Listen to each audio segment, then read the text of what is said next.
I'm in office hours right at 4 with you.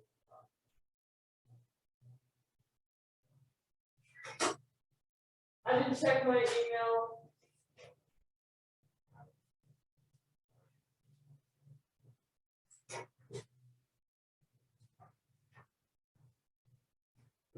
Yeah.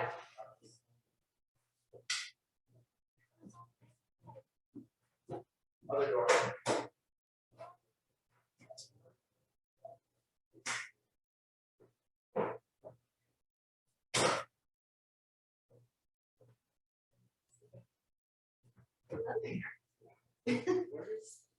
I'm in the right place. I'm reading first. Yes. Yes, you are. Okay, take some. Thank you. Unpack the food right now. Oh my god, it's so cold. Yes, it is.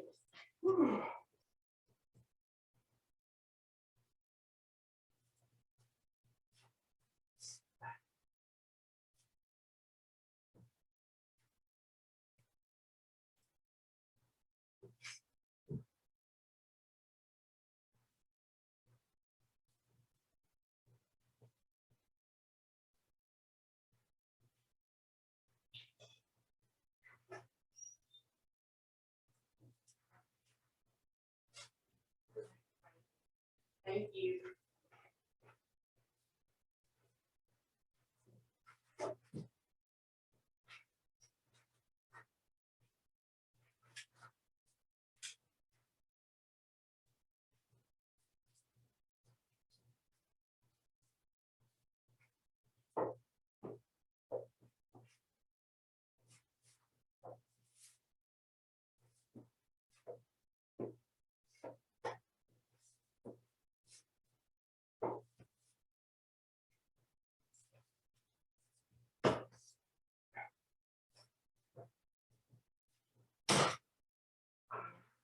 Hello.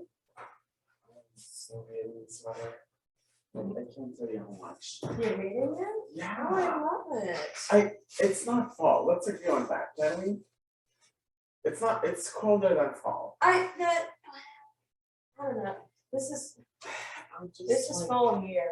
I think that it's This is fall here. I was expecting it to hit this cold maybe in January, or you know what, after mid-December. But this is too early for those temperatures. I suppose it's a little early. It's like, I suppose. With some hot coffee, fresh coffee, the coffee pot right here. thank you. And there's tea. Okay. You drink more? I think because I'm a hot natured person, so the cold is always a nice respite. No, I'm like, I'm But not against it, but I think I suppose it is a little. I suppose it is a bit early. Yeah, I was like, at least Well, November will be especially- somewhat moderate. Yeah, especially considering 2 weeks ago it was in the 70s. This is very, I'm with you there. That's about it. Yeah. All right, time to spin this book. Here now. Right now.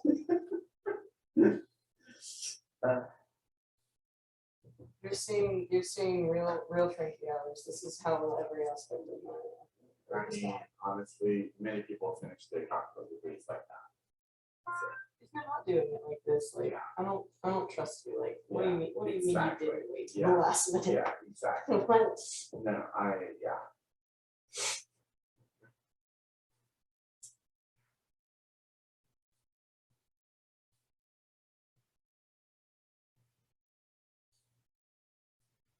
Okay. Mhm.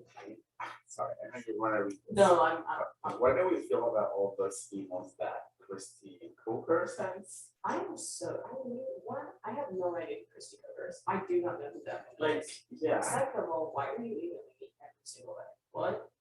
this is like about all the, is it Stranger Things stuff? Or no, this one is different. I think she's the same person who emails about, Yeah, Stranger Things, all of that stuff. And I'm just like, I guess that they're campus events, and it's like, yeah, that's good, building community, all blah blah. But I'm just like, this is why we have the communications email. yeah, that too. You need help? No, I'm good, thank you. Shoot. No, I'm with you. It's like, Is this about? food now? Anyways, keep the book.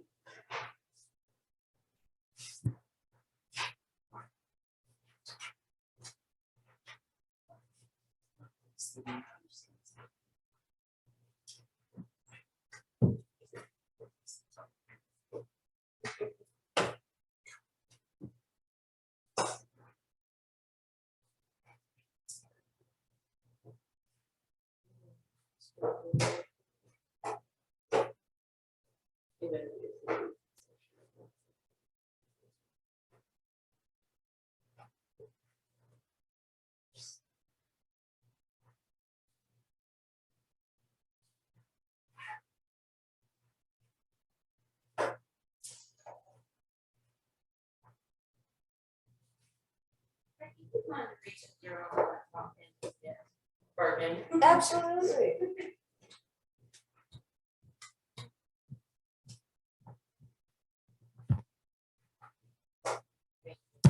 No problem.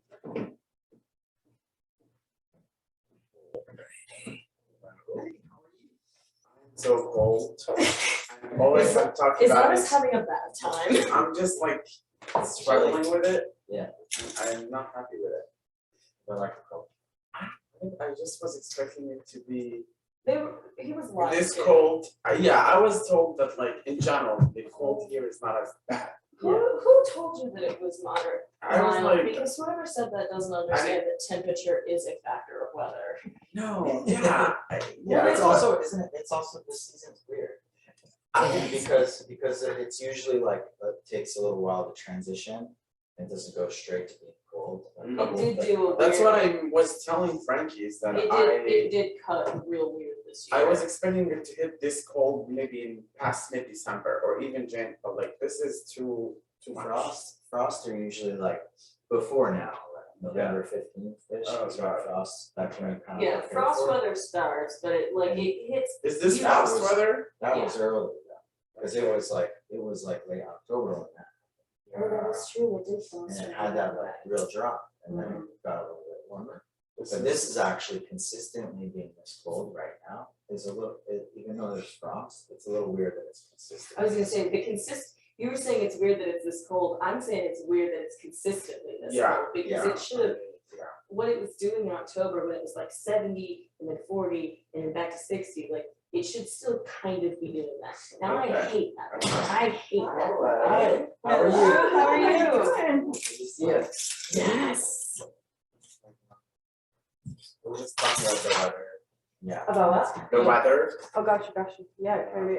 Being strangely and like strangely cold. It's actually. Strangely and consistently cold, like. Yeah, it should be capping like 50 and 60s around noon, like most days this time of year. It is weird that it's like yeah, sticking at like 48. yeah. Well, my husband was laughing at me because he said it's so cold. It's like someone forgot Connecticut. I was like, yeah, 8 years in Connecticut. It was, I actually went. Connecticut is brutal. It's brutal, but that's the thing. So in You my know it's apartment, brutal. which was badly insulated, a good day within the apartment with the heating on was 50 Fahrenheit degrees. And right now, like I'm 64, I'm like, oh, it's so cold. It's like, really, you survived 3 years and really like It's 'cause freezing you had apart. to, you didn't have an option then, now you know you had the option, your body's like, you know what, I'm demanding more. Yeah, exactly. My body's like, Your cells are demanding more.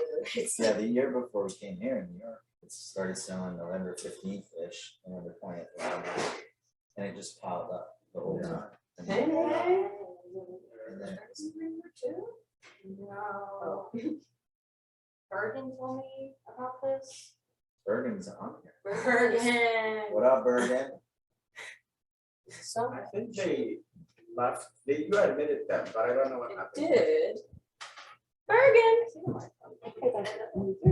Yeah, can I still be here? Oh, Okay, awesome. You're totally welcome. Let me You are totally see. welcome. Reorient. Sorry. Yeah, Pun intended.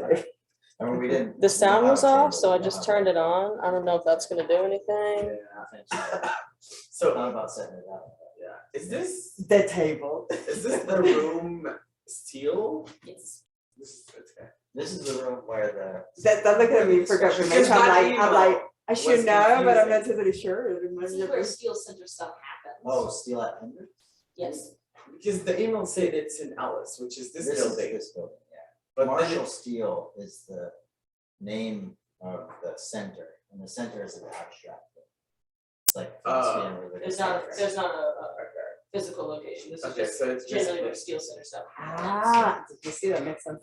Like, I'm the director of the Steel Center, okay, Tammy is the director of building and the commercial assistant at Steel Center. yeah, And, yeah, okay.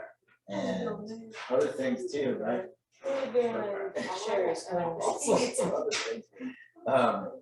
But yeah, the Steel Center was originally was not money that was given for I religious have 5 studies missing for a chair. markers, not responding to a single one of them. And it was more money than what they could.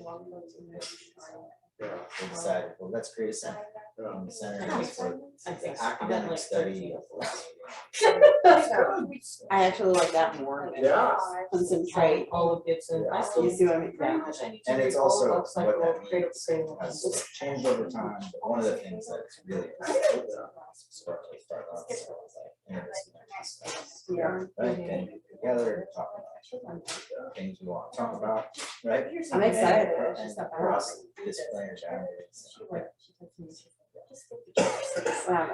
You, so yeah, we interrupted you, or say make that, I'm not gonna put it in her like, about the weather, November the 15th. Oh, right. I'm really looking for like, I wanna know more. Well, that winter started snowing, it piled up so much. It was like 4 Here feet. in our. No, it was in. Oh, right. But she And didn't. It was the year that my And so son then- was born, so And it's like, like and she could have had us read like the book pushing around in a stroller with like 4 feet of snow around it, and it was crazy cold. It didn't melt till March 15th. There was no time. Wait, when? Yeah. 2010. Wow. When you- No, I moved to New York in 2016. Yeah, so it's Yeah. 2010. Yeah, cause I was gonna say that 2016, 2017, I can't remember which of, but it was one of those years that we were caught up in a snowstorm, Tom and I. Yeah, We managed to go to cross the park from where we were Yeah. staying, it was someone's apartment who was not there. Yeah. And more so like the outskirts of Manhattan, and I remember it's like, well, I remember that there was a police car under a pile of snow. It's like, well, I know, because I could see the CE, it's like, that's a police car, but there was nothing else. Yeah. And it was really, really cold. That was the one time I thought, I've never, I mean, this is ice age. Right. I clicked admit. And then you came over here. And actually, like, there were weird ice storms that I know fell. Bergen Franklin did not connect it's audio. icy here, that's what I heard, that's what I was told. It does The ice. last 2 The years. ice is really bad. La Nina, Okay, there- El Nino, or I'm not sure which one it was. La Nina makes the cold, El Nino makes the heat. Yeah. And like, this past What summer. are we talking about? Ensko. I didn't know there was a and- Nina. Mm. I know that, Well, I mean, it's a sexist history of the different namings, but El Nino Southern Oscillation, it's just ocean currents making air pathways that cause seasons and weather. Bergen, is it working? Can you see us? Can you hear us? we can. We cannot hear you. We cannot hear you. Okay. I'm sure we hear it. Cool. Now can we hear you? Yes. Hello? Yes, Okay, yes. there we go. hello. We can hear you. Sick. I can't see anyone. Well, I think the camera might be off, actually. Start video, yeah. Yes. Where did it? Oh, here we go. How about now? The question is it directed at? I see. Lord God, don't break. There we go. I was thinking that you can see my bulby patch here. There's no bald patches, don't worry. Thank you, thank you. And so you can hear us and you can see us. Yes. And so I want to make sure we can hear you. Testing, testing. Hi, Maeve. Yes. This is Ruth right here in the That is- corner. I think we could Yeah. turn you up a little bit. It is at max volume. Well, you'll have to, if we can't hear you, we'll ask. We'll just have you yell. Hello.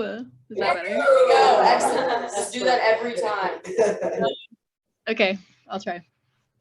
So, should we eat and then start talking? Yeah. Yeah, sure. Is that There's only a 10-hour I'm form? pretty sure. This is sad. Where are the people? This is great. It's seminar. It's, No, I it's love what- it. I'm that's just what saying I'm that, like, looking for. We It's gave a not lot that, of, like, we gave this a lot is- of books out, but like, that's cool. Yeah. I know that there were some other people so there was someone, who signed up and they couldn't make it today because they forgot to call off, work. Yeah, I know at this one first. So good.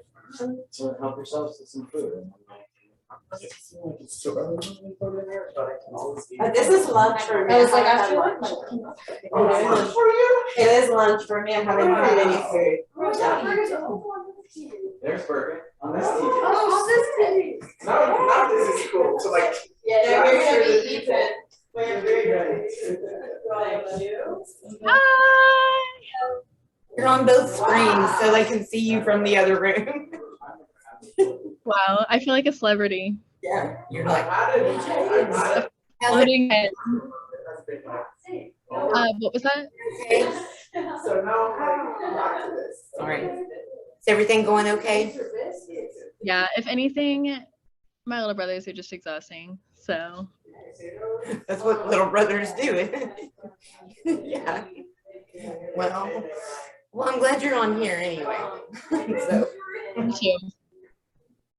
Wow. These are seven foods. That looks like salad, that looks like a salad dressing. Oh, is this brand? Oh.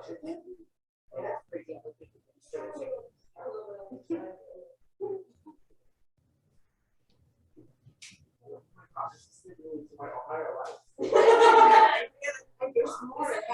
gotta do this. 2014, 2016. How's Ohio? I lived in Cincinnati. I loved it actually. My mom went to Cincinnati. She really likes it. Yeah. Thank you for so much.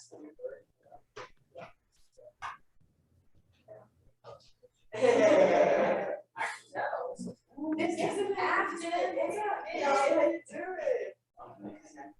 How you doing? No, you were so good. I'm just actually going for a biscuit. No. Hi. Hi. Nice to meet you. Oh my God. I heard about you, but I haven't met you. Cool. Which one? Nice So, to put your name to the face. After, are you gonna talk about pure phenomenology with us? No. Maybe. He's like, no, I don't care that much. That's how was going to work on these days? Oh, no. I have to be, I was in, I got to serve.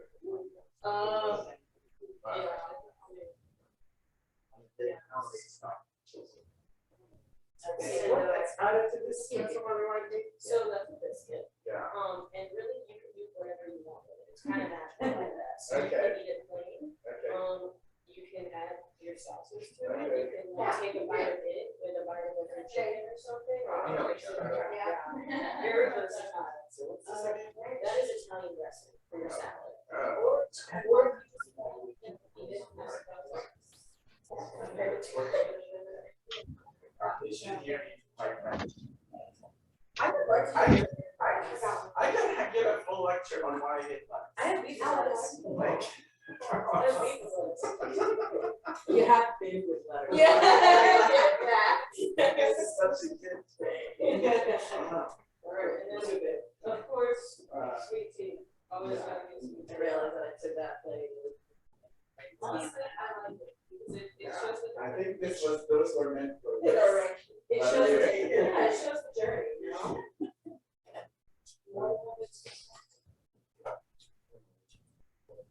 You want me to stick around till Oh my God.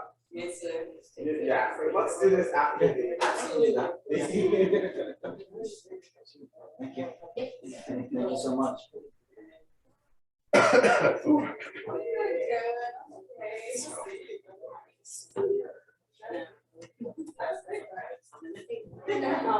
It is for them. It is for them. Yeah. Yeah, right. This is what happens to me. I'm assuming all the time.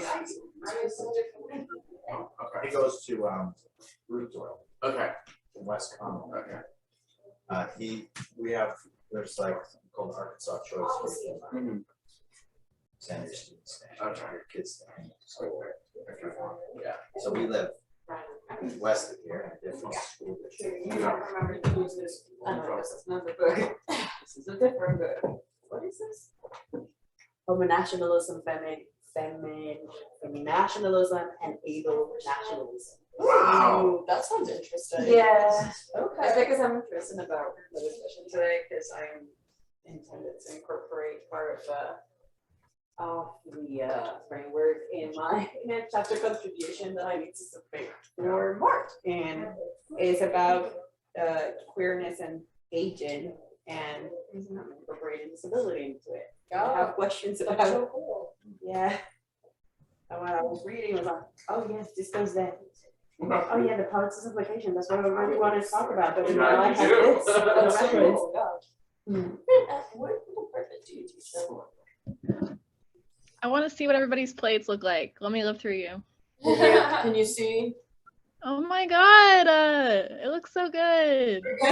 Thank you. Excellent. Thank you, good, this is a great suggestion. Excellent suggestion on, Yep. on the Cracker Barrel. I've never had Cracker Barrel before and I'm transformed. See, here's the thing though, to get the true Cracky Barrel experience, you Oh, really. it's called Cracker Barrel? No, amongst friends. You really do have to go in. You have to like fight your way through the like throng of people in the gift shop at the front. It is a full body experience. You really do have to go in, but this is a good starting point. You have to go in. You have to experience the gift shop and the act of walking through to get into your table and look at the decor inside. It's really What you just said reminded me that I actually have been in a Cracker Barrel. Oh, But you didn't eat? Didn't eat. I was looking for candles. That's valid. I've never. And I didn't actually buy the candles because I just smelled. I had it them. like a few years Just ago. smelled the Candles, I was like. But they do have candles. It tastes good though. They have candles in the gift shop. My friends and I. But is that a restaurant, and then they have, well, Okay, I'm in so love. Cracker Barrel is a really unique and exciting place to be.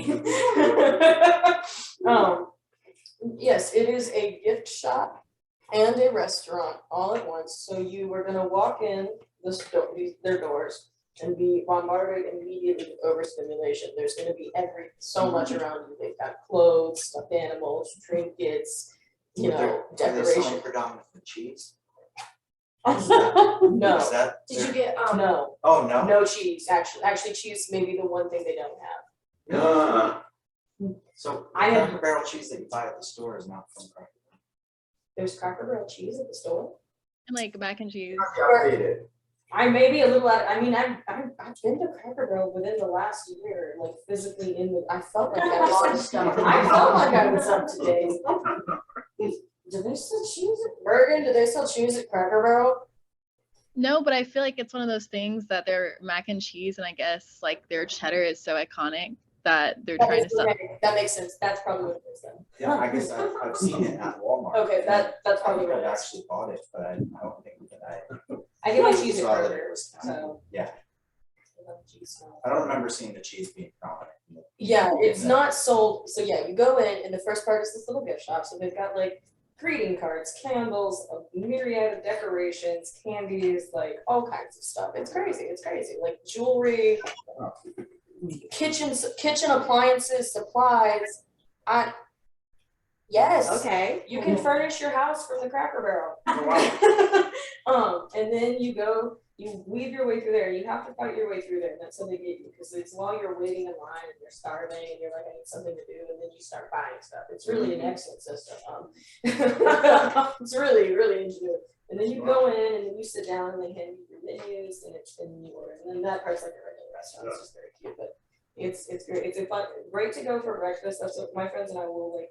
Anytime we have like our brunch, we'll go to Cracker Barrel. Yeah. I think that's the closest experience I've ever had like that is IKEA. Yes, that's a fair They don't comparison. serve you, it's a big buffet.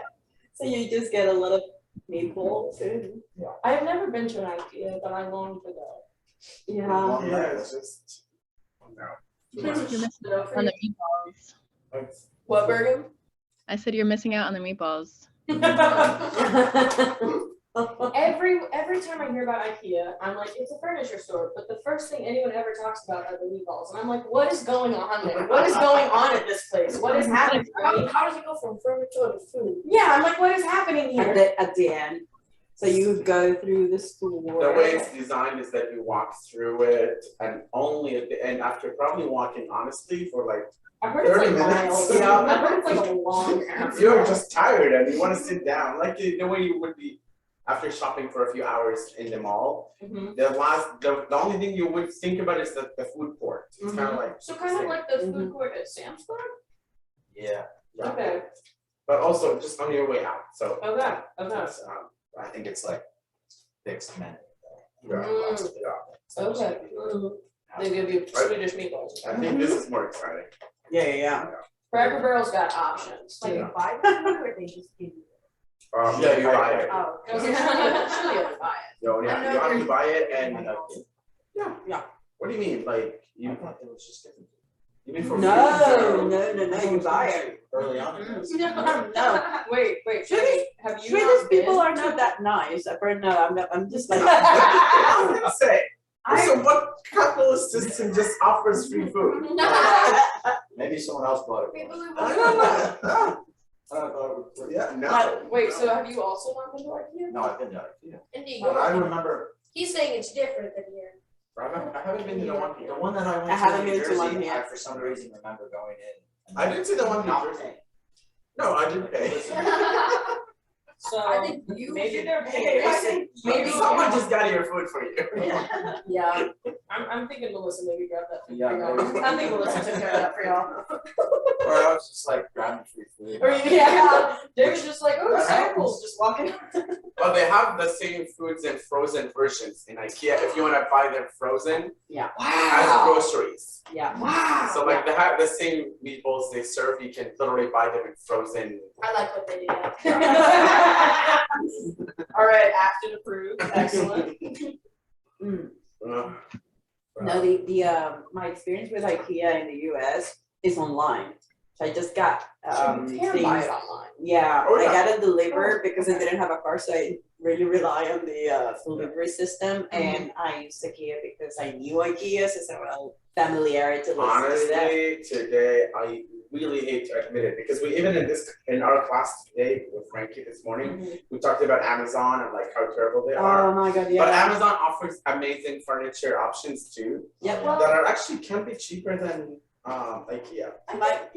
My bed is from Amazon because IKEA was too expensive and they were not confirming or denying whether they had the slates for the bottom of the bed. So then, you know what, I'm not gonna get the frame. I mean, I need to put something for my mattress. But anyway, IKEA is just that kind of a weird experience.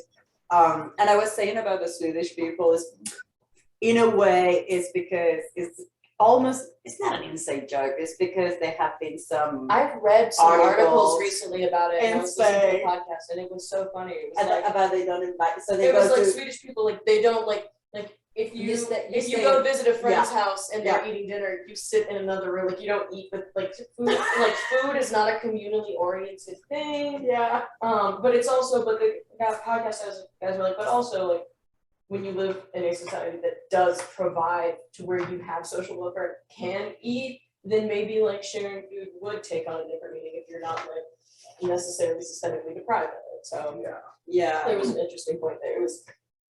And I just remember Spanish people say that's plain rude. Yeah. And it's well. I was like, I think Anyway. it's kind of funny. That was funny. So I was playing in that. Yes. So I was like, please let's actually I explain got- why I said that. No, I got what you meant.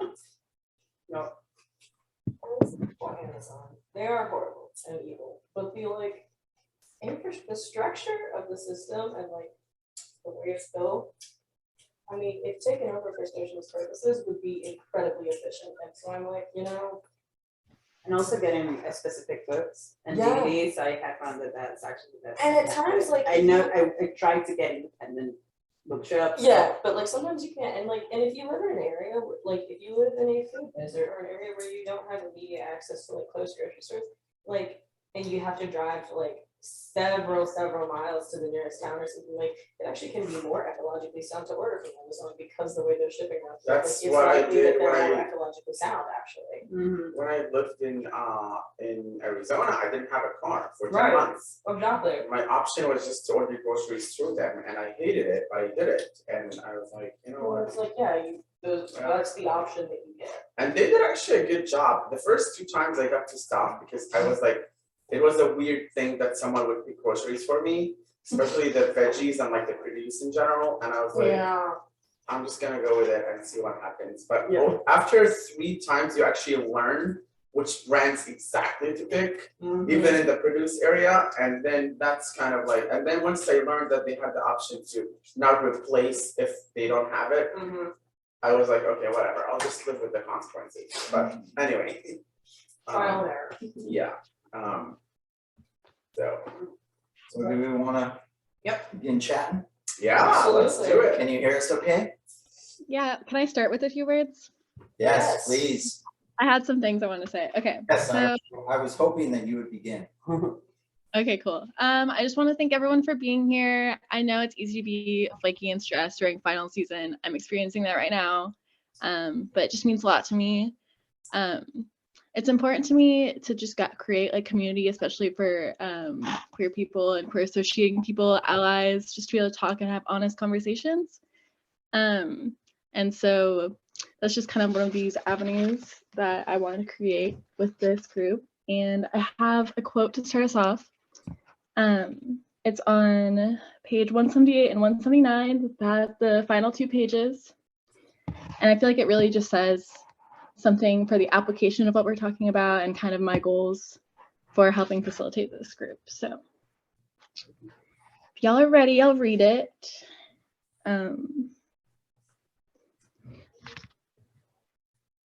We have hope because what is behind us is also what allows other ways of gathering in time and space, of making lines that do not reproduce what we follow, but instead create wrinkles in the earth. I think that's just a commentary on how queer politics and talking about queerness in general is hopeful because of the way it orients us. Wait, And- where on the page is this? It is 179 at the top. Oh, okay. Okay. Oh, yeah, I see it. Yes, yes. Because I think a big argument about thinking about things like this is like, what is the application? Why do we care? And I think it is finding hope in the absurd and learning different ways to think. So that's just what I hope for this conversation. And if y'all want to start with interesting quotes or interesting points or your first thoughts, go for it. Thank you.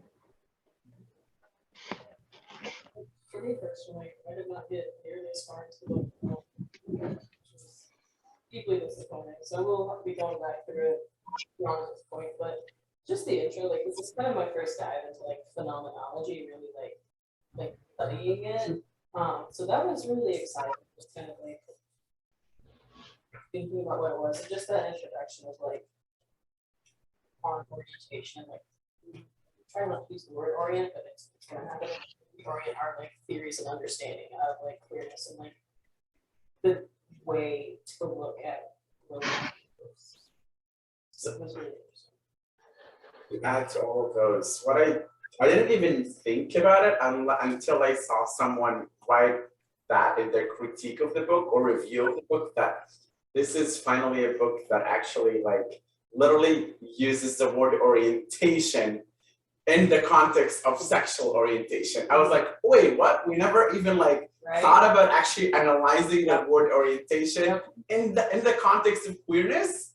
Like, how did that not happen before? It was like, and it was weird that I didn't even think about it myself. I mean, I was thinking about it, but when I saw someone actually put it in words in their review of it, I was like, oh, interesting. It was like a whole other, but yeah, I can say more on this book, but I will pause for now if others want to add stuff.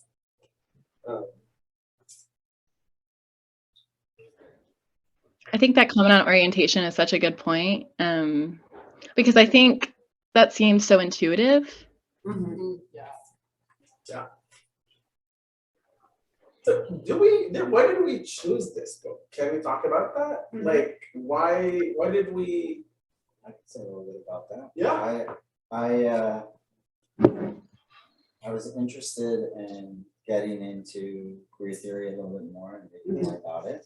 And I also was reading this text this semester, Mary Ponte's Phenomenology of Perception. Okay. And so I was asked around, and Kane can't join us tonight. But, Kane Duncan teaches at UCA, teaches queer theory, and she suggested the book. Okay. It's written about some of the stuff, like the throwing like a girl section Yeah.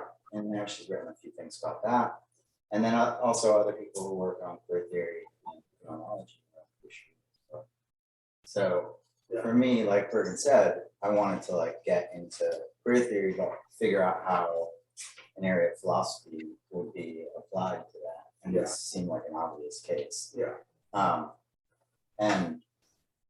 And so talking to Bergen about how can we have more books for our book discussions and what should we do and what everybody's interest, Bergen was like, let's do something. So we talked about this and I sent them the book. This is great. So we decided to, does that sound right? As far as Yeah, I would say so, for sure. I think we kind of both inspired each other to learn more about and just challenge ourselves to immerse ourselves more in queer philosophy, which I really appreciate, because I wish we had a class, you know, or like some more kind of avenues at Hendrix and in education in general. So it's kind of my fun way, or our fun way to do that. I mean, my plan is to eventually definitely have an entirely queer theory focused class. So that's gonna happen. It's a matter of time because it's definitely more of what I do. But so the reason I asked why we picked this book for me has been maybe because I might be, I don't know about you, Ruth, but I would say maybe We were talking about it like no, I mean, maybe I'm the more, I guess, familiar person here with queer theory in the sense that it's part of what I have been writing about even for my like doctoral dissertation. And so like it's more fresh in my mind in the classical queer theory readings. And I've read this book before actually. I only have like I saw Frankie today and I just only want to like review it just to remember what is being said there. But one thing that kept coming up when I had it as in a previous discussion was that is queer theory limited in the sense that there's only so much to it that we keep pretending that there is more to it? And I'm not saying that in a bad way. I'm saying that in a queer theory is definitely more of the 90s. And some people are almost shy to admit that most of what should have been said has already been said about it in the 90s. And So I'm in social theory right now, and we actually kind of just recently finished our more modern theory, not modern as in modernism, but modern contemporary theory. And we finished Black feminism, intersectionality, and queer theory. So I've just read a couple of like pieces on that, and that was the energy that I've gotten, and also just in like outside research, like queer theory from the like gender and sexuality studies that I've done, like I feel like it hasn't advanced all that much, and I don't think that's necessarily like a bad thing, but it's like we've kind of, like it's not like you said, I feel like we've kind of hit the nail on the head for the most part. It's like this is like what social constructions of gender and sexuality are. These are how like we relate to each other, and like honestly the most like interesting next step of that I've seen is through like the Xenofeminist Manifesto, just like a move toward the destruction of these like classification systems. But like Look, I'm not saying that. So this book is brilliant, and Sarah Ahmed is brilliant too. But what I'm struggling with those newer books, and this is not even considered as new anymore compared to like other queer focused books, but like why are we still like reshaping those ideas without, in my opinion, not much new being added to them? Not that, so for example, I've seen her give a talk in the National Women's Association conference in 2017, was it? Or 18? And I've also, I don't know if you know other names such as Jasper Poir, who's also a queer theorist, more of like the recent years. And honestly, like when I see their ideas, they are just building on what is already there, when their goal, according to this book, and that's what she says herself, is to actually offer a productive way to lead further, to take further steps. But I'm still lost, even though this is the second time that I'm reading this book, I don't understand how, what are the actual productive steps that she thinks we will take beyond what has been already done in the queer arena in general. Like, I'm just confused because it sounds too harsh, but I think you're valid in that. Well, how about like different, could it be possible that people's discussion of the body or how bodily iman, bodily movements is like enabled and not enabled? Is that a direction? that's one way, yes, and she does talk about that, and I like it. But again, I'm not seeing as much innovation in the discussion beyond remixing it and rewording it. And so I don't know much about phenomenology, but I had to, like, this is probably like, I only had to learn about it before I started reading the book. So I didn't like even, but then based on what I learned about it from the book, it's like, okay, this is cool, but how is that different from the same demands that people such as, I don't know, Judith Butler had made in the 90s? Like, this is where I don't know. Again, I love the book. How is the methodology different than Butler's? So to me, and the reason I mentioned the other theorist, Jasper Poir, is that it seems as though queer theorists are struggling to continue the discourse, all of it, because I feel like, to me, the next steps are to not just keep intellectualizing it, but rather, honestly, live it, or even take to the streets. Let's go radical. But it's just not happening. So like, as someone who loves queer theory, I'm just not sure what these added conversations are really creating. And honestly, this book, its main contribution is just the fact that it took the same existing thoughts and it mixed the words phenomenology and what's the other one? Speciality and like an orientation. That was the cool thing that I liked about it. But beyond that, I'm like, well, one of the things that I guess from my point of view, this book is like groundbreaking application of phenomenology. okay. And in the sense that like Merleau-Ponty did talk about in the chapter body as a sex being. Yeah. He talked about gender, he talked about sexuality, and kind of opened up this possibility of thinking about bodily schemas as being a framework within which, right? Yeah. And the lived experience of activism as queer and queer communities could be actually access through phenomenology. It's just about lived experience, right? Yeah. And there's definitely like a turn towards the phenomenology of activism in the context of like how philosophers approach political activism, right? It is about, like Judith Butler is mentioned in the book, but also like, it's got a kind of a phenomenological approach, the precarity of the body of vulnerability as a lived experience. So I mean, I guess I don't have a like. As someone who read Butler, sure, this is distinctively a phenomenological approach, but I'm not fully sold on that it's being an entirely innovative, different approach beyond the philosophical terminology of it. is, I guess, my main kind of like, sure, you're using the right words and you're taking a different angle by like taking the phenomenon, like, I'm just But it's not. still bound within like the confines of like an academic text. Yeah. Oh, for sure, Like- that's, yeah, But I think the whole purpose, like going back to like Bergen's quote, is that it allows like keeping the conversation going and like especially like doing this kind of thing allows for like other in the future, you know, and whatnot, to like keep going and like just like it says, it creates these wrinkles. Yeah. Where, you know, like water takes the quickest path of least resistance. Yeah. Electricity does too. So Yeah.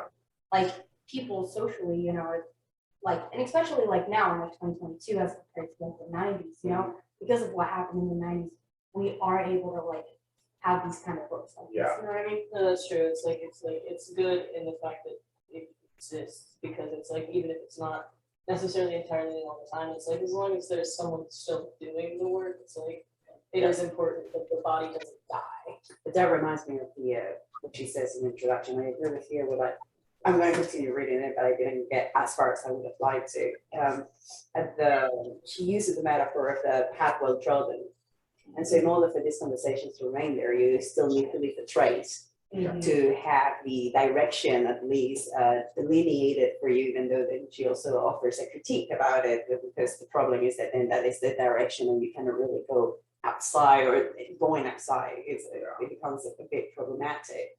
I have a few comments about some of the things that we have touched upon. First off, and there is queer literature in Spanish in the language department. My colleague, Dr. Vidal Torreira, does offer a queer literature class that is all about queer subjects and authors. And so the problem, all the challenges that is that it is Spanish.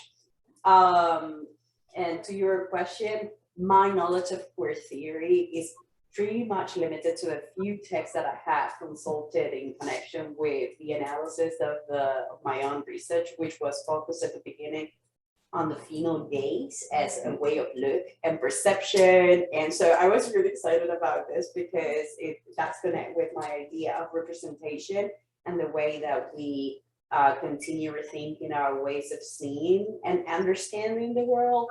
And going to your question about, it seems that it's redundant, that we are going sometimes in circles. I do understand your critique, but that also reminds me of the kind of critique that I received into, like, all right, Ruth, the female gaze, that's very much late 80s. Why are you doing it 20, 30 years later? It's like, well, because, you know, even though it's a conversation that has had a really productive and intense discussions among scholars, it seems to me that outside that little niche group, we carry on repeating the same cliches. Yeah. No, And so but I'm not critiquing, I'm just saying for me, this text was actually really interesting because I knew a little bit about phenomenology, just a tiny little bit.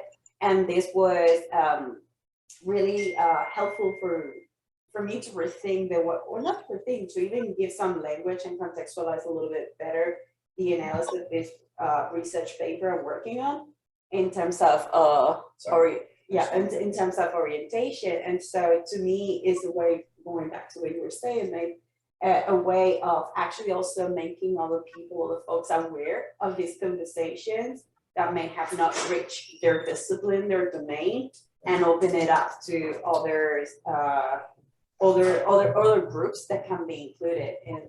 But I do agree that the materialization, the next step to it, hey Logan, the next step to it may be lacking. And that goes back to when she's analyzing the Husserl's, what's the pronunciation? Husserl's table, when she's talking about the conditions of that table to be able to be perceived in a way that there is labor that is not acknowledged, and she compares to the experience that Adrian reached. And that was making me think about who cooked dinner for Adam Smith when he was writing it. Because I have actually Catherine Marcel, by the way, wrote that book, and I have it on my table. Yeah. And so yeah, that was my contribution. I have a response, but I want Bergen to go. Yes. first. Yeah, go ahead, Bergen. Sorry. No, I'm so glad everyone's saying what they're saying. I really appreciate your critique as someone who's very knowledgeable in queer theory, and I've just been sitting here thinking about this as a political science, a person studying political science, Mhm. who is, I am repeatedly frustrated by how little application is emphasized. And especially because like seeing inequality is what inspired me to go into political science. And I feel like I didn't even think about it related to this, but that seems so like, because it seems really similar because we can re-articulate theory all day, but what are the trans women of color in the streets thinking about queerness, and like how about like real experience is just, I feel like in a lot of academia it just is not very emphasized. And Ruth, I'm really glad you said something about the tables, because I thought that was a really great metaphor for what we're doing now, even around that coffee table. But but I really love how that fits in. But I think that's such a substantial, and even like the point of reemphasizing Judith Butler's ideas too. Is your criticism that original ideas weren't referenced as much, or just that people are reframing ideas as new when they're not? I think for me, it's more basically what you were saying earlier, the balance between theory versus praxis, and how much further. And again, I really value this. I'm not saying, and I think both Maeve and Ruth defended the book very well in the sense of like, what is the value of it? So I'm not going to repeat that. But for example, I'll give you one example on page 23 that I was like, how is this really new compared to the early 90s textbooks, queer theory books that I've read, besides inserting there just a couple of new words. So in the paragraph that begins in the second chapter, around midway in that paragraph, she says, I explore how bodies become straight by lining up with lines that are already given. I show how compulsory heterosexuality operates as a straightening device, which rereads signs of queer desire as deviations from the straight line. I suggest that a queer phenomenology might be an approach to sexual orientation by rethinking the place of the object in sexual desire by attending to how the bodily direction towards such objects affects how bodies inhabit spaces and how spaces inhabit bodies.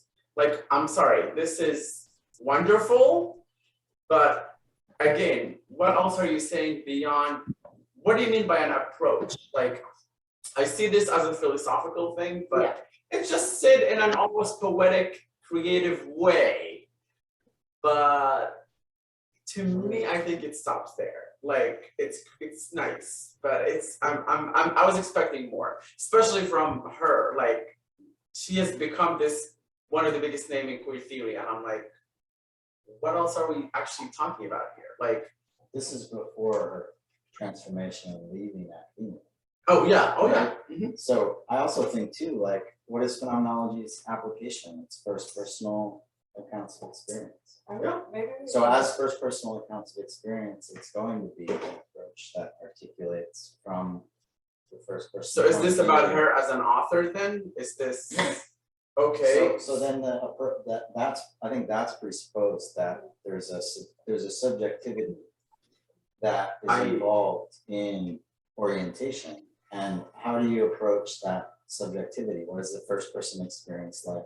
And how do you describe it as it's given to you and as it's experienced in a variety of ways that then gives others the opportunity to see if it resonates with them or not. I think this description, that's what I think like a queer phenomenology is doing, right?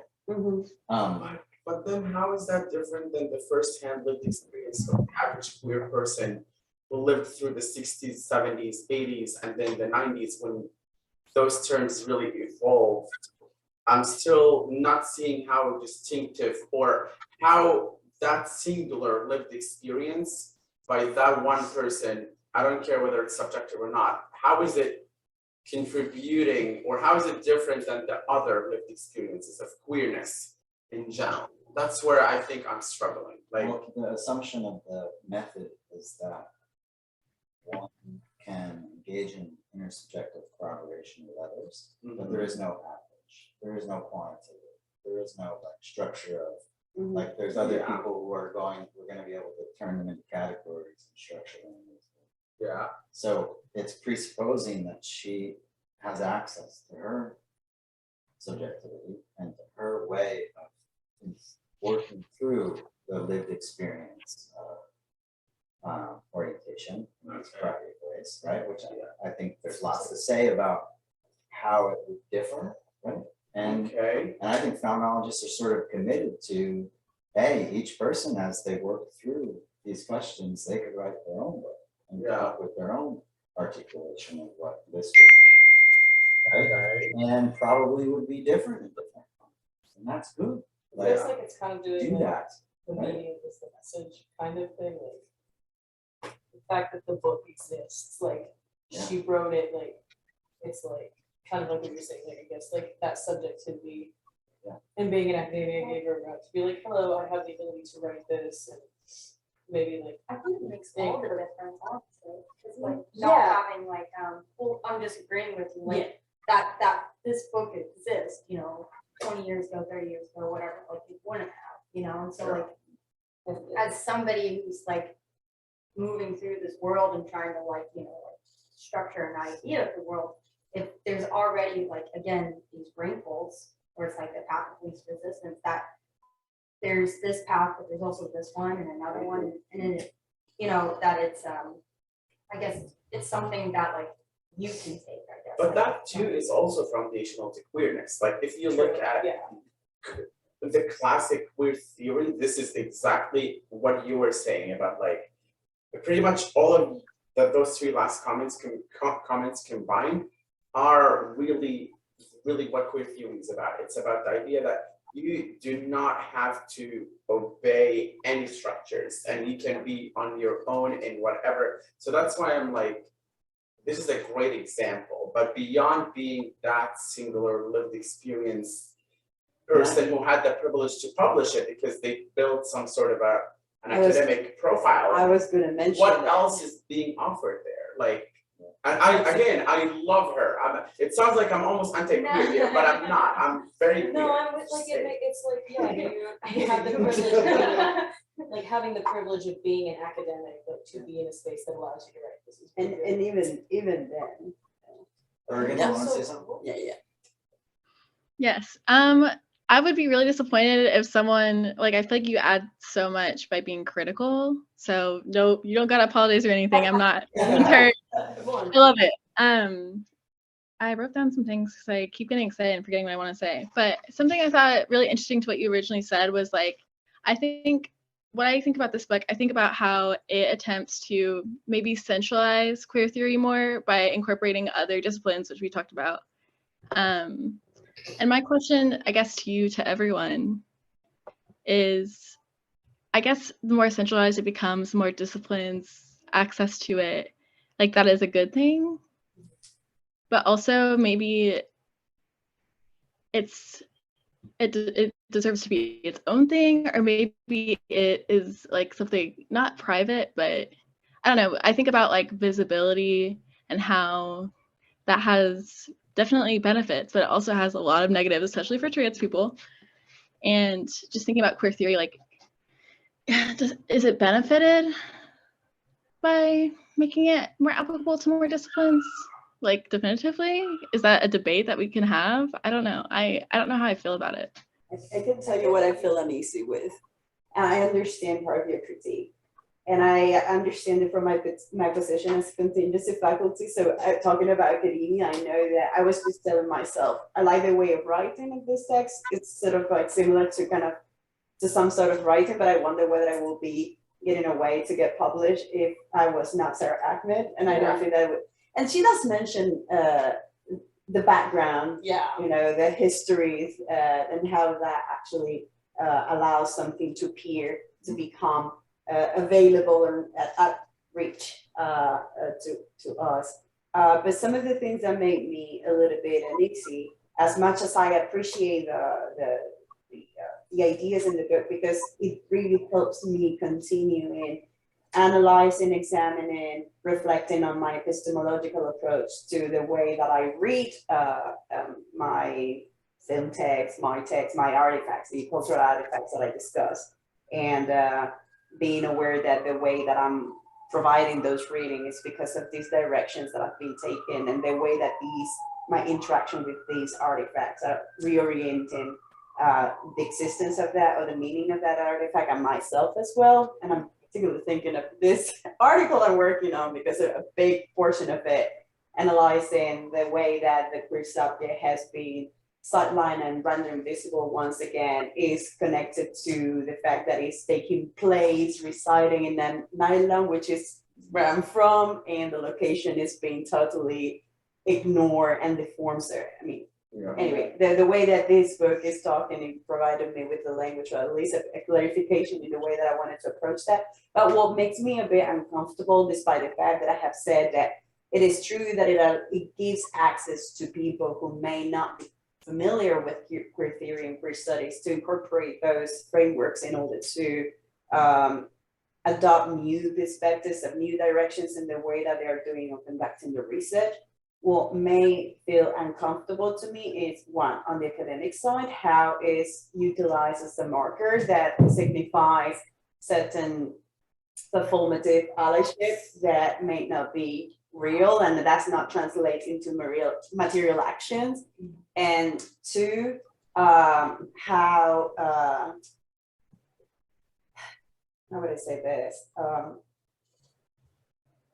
In the context of society, and I'm thinking particularly what the kind of conversations that we're having in Spain in the current political climate in which we have made progress within LGBTQ communities and where queerness was accepted today is being challenged and we are going backwards and undoing the findings and the contributions of queer theories. In fact, one of the most popular and famous philosophers in Spain is right now pontificating against Judith Butler and her work.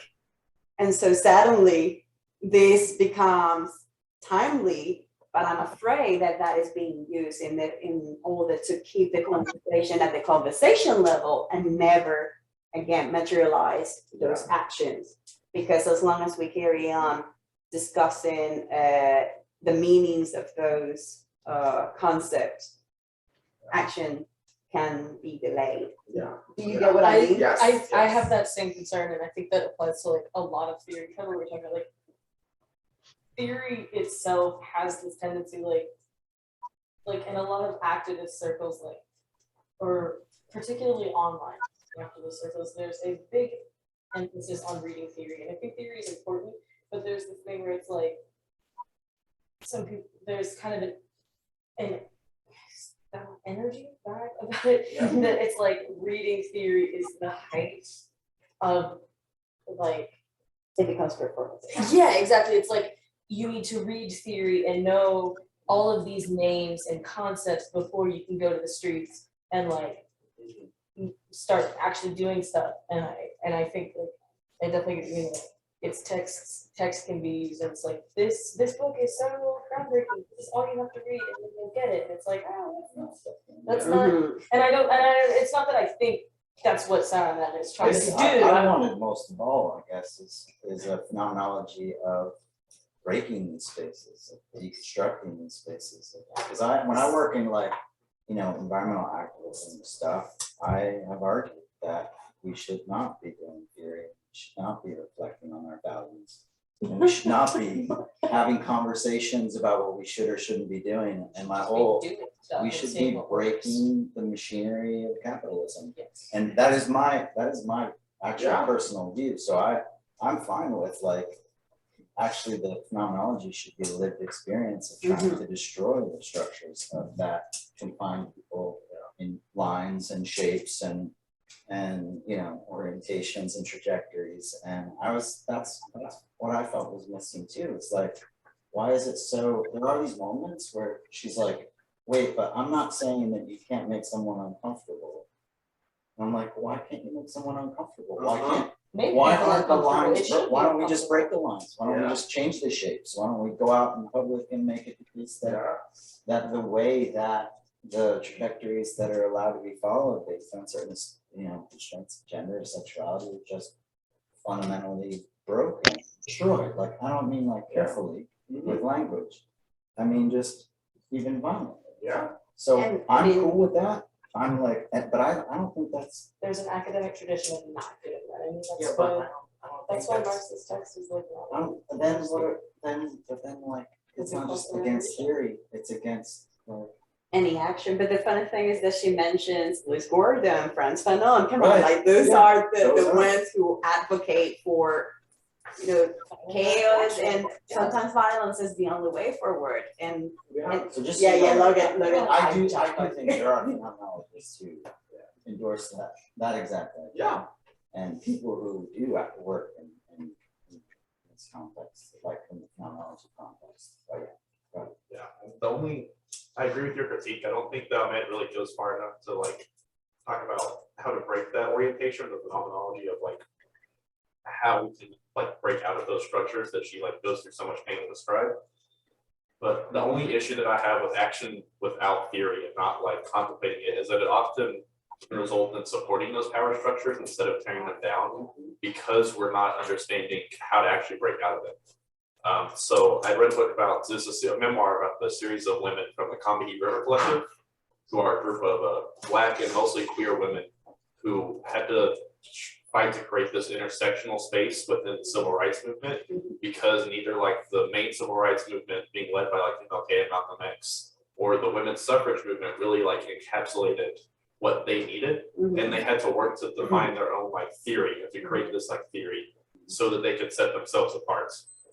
I think that's what Ahmed is trying to do, is to create like a theory, and then I agree with some of your critiques, is it's not original enough to really like set apart and create something new that'd be like, well, I embody this. This is the intersectional thing that describes me. And I don't think that she quite goes far enough. There's just like a little bit more work to be done. It's like she set the groundwork for how we can start to describe orientation and how we can start to like look at how to break out of it. Yeah. But it doesn't take that next step of being like, okay, now this is what phenomenology looks like to disorient yourself from the mainstream orientation. Yeah. for me too, like one of my questions throughout, I was asked this, like people know structure, like what is there's like a geometrical or like structural feature of the way she's talking about it that I wonder, like the question of phenomenology is, does it capture not everybody's subjective experience, but does it capture like the subjective experience of can it give access to as many people's subjective experience as possible in its method? But it's not attempting to like generalize. But I guess like my question is, does it capture like people who experience their gender as queer, but are not like lined or shaped or structured by trajectories or like it's like this, it's too spatializing or something. Yeah. And I wonder like what. I feel like it's trying really hard to make this like. I see you, Bergen. I Oh, sure, promise you. sorry. No, it's okay, go. Like that experience with gender is like this kind of material thing. Yeah. And it is an immaterial concept, and I don't think, like, I'm a materialist, but I don't think we need to materialize these concepts, like, Yeah. they are abstract for me, but I have like a question from the start. I don't know what phenomenology is. I was gonna talk about that, but I, Let's hear from Bergen. but I have a definition for you, but Bergen, go. I'm sorry. I also feel like it's related to just, I mean, what is the queer theory doing for queer people, and specifically the most vulnerable groups of queer people? And when I think about what it does for me, it's about visibility. It's having the language, because queer people have to live being queer. They have to be brave enough to do it. And this being explained is an experience that queer people understand. So it almost feels like, is it geared towards the queer audience? Is it trying to explain something that people don't understand? Like if someone, I just wonder like, what is queer theory supposed to offer queer people? And also I wanted to ask you what books you recommended, or what suggestions you'd have, because I feel like you would have some good suggestions. No, I do, yeah, sure. Can confirm. Yes, I'm happy to make recommendations, but yeah, also to respond to what you were saying, I think that I still think, even though I am critiquing this, we still need those conversations to keep happening because they do contribute to queer people to literally, I think, just be able to, once we think about our experiences, we're able to live through them. So in that way, that alone, it's powerful enough. So we do need those things. But one thing or two things that came to mind as you all were talking is, first is when certain scholars become activists or presented as activists by what they write, but it's a privileged activism because this is a form of activism, this book, and I would approve it as such. But again, is this activism, how does it compare to someone who's on the street, or like you were saying, like a Black transgender woman, like trying to literally live day by day?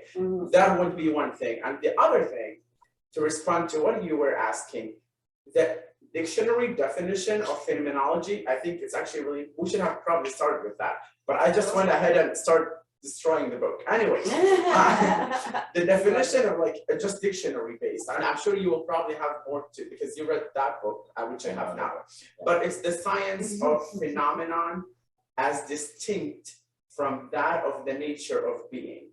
So if you were to ask me, I've read that one before, and I'm like, that doesn't work for me because like I don't. Yeah. And the other one though, I have another one which I think is similar to yours, which is it's the study of structures of consciousness as experienced from the first person point of view.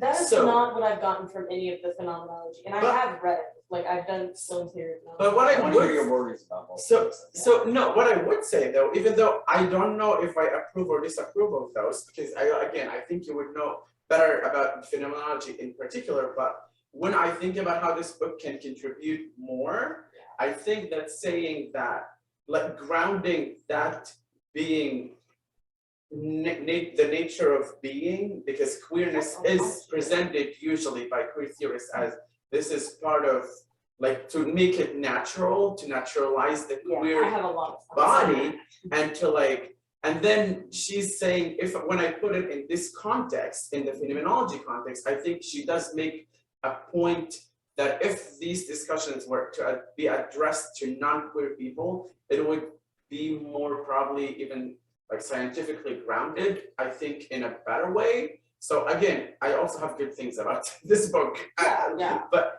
in that way, I think that's a good kind of connection where like that book is doing that contribution that I think is actually pretty decent. But like you were saying, or others, like it's not going far enough. But yeah. Phenomenology. Yeah. I don't want to explain all. Lecture time. As far as like a long historical trajectory. No, but I feel like you mentioned it earlier today in just one sentence when you said it's the what was it, first experience? It's about a subjective structures of lived experience. Okay. Now, like See, that I in can understand. the tradition of phenomenology of certain like Merleau-Ponty's one, before that Heidegger, before that Husserl. So like Husserl, Heidegger, Merleau-Ponty, definitely. Franz Fanon studied Merleau-Ponty. So he's taking that and articulating that. There's lots of others too, I guess. Where will be Hegel in here? Sorry, because that's So- my like foundational text. Hegel's like the beginning of phenomenology as being also the first personal subjective structures of experience involves sociality. Yeah. So like that It's like I'm social familiar with theory that. exists at all is dependent on Hegel saying the structure of subjectivity is relational, right? Yeah. Like self-other structures. Yeah. So yeah, phenomenology of spirit is kind of the beginning. People talk about the study of what appears to us in experiences like before that. And it's a longer tradition. It comes from Greek. It means like things shiny, with the shininess of things, basically, appearances. But I think in this text, the way that she uses it is she's using it as how do people, when they approach the structures of subjectivity in our lived experience in the world, especially of objects, as we orient towards objects in the world, how is that not, how does that not capture queer orientation? Okay, Right? yeah. And so I think the methodology is really a critique of the way that the subjective experience of one's body, of one's bodily movement through space and the objects in the world as they present themselves, tables and chairs, and what you can wear and what you can't wear, the way you interact with people, your voice, all these things are part of your subjective experience of your bodily movement through the world. And there are certain constraints on how gender expression works, and how sexuality works, and what I think there's a kind of tradition of, let's look at the lived experience, but let's not, just like historically, there's not that much. It's like looking at lived experiences, but not wanting to take them too seriously. It's kind of something like that. Well, I think And one then- of but that's one of academic. the issues that phenomenologists have is the way you talk about science. Most phenomenologists, Merleau-Ponty, Heidegger, Husserl, they critique the sociological methods. They're critiquing anthropological methods. What their response is that there's a crisis in the development of our understanding of psychology and sociality and politics. And they're saying a scientific lens through which we yearn for objectivity doesn't capture the full breadth of our experience. But I don't think So I these think, fields aspire for objectivity. Like, what? Oh, What do you mean? like I'm not sure I understand what is the assumption that sociology and anthropology and other fields are aspiring to be like non-subjective. Well, no, but it depends on how we use science, right? Okay. It depends on how we use the approach of, so even in the context of asking,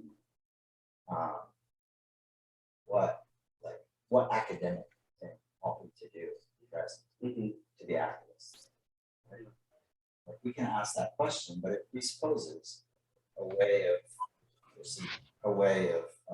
a certain version of objectivity, right? a singular way of Not perceiving. necessarily singular, but like Well, a way of framing what it is that what matters to us or what's Yeah. significant to us, Yeah. right? And so I think a phenomenologist would say something like, why do we care about novelty? Or So what are they why is our suggesting instead proneness- then? Why is our proneness, or the way we're living in the world, so much about activism praxis as contrasted with theory, or activism as contrasted with reflection?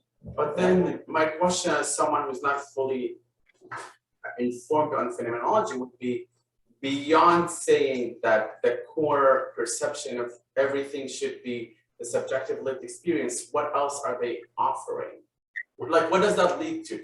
To just endless options to like live, or should that lead to a principle that we should just accept all types of experiences?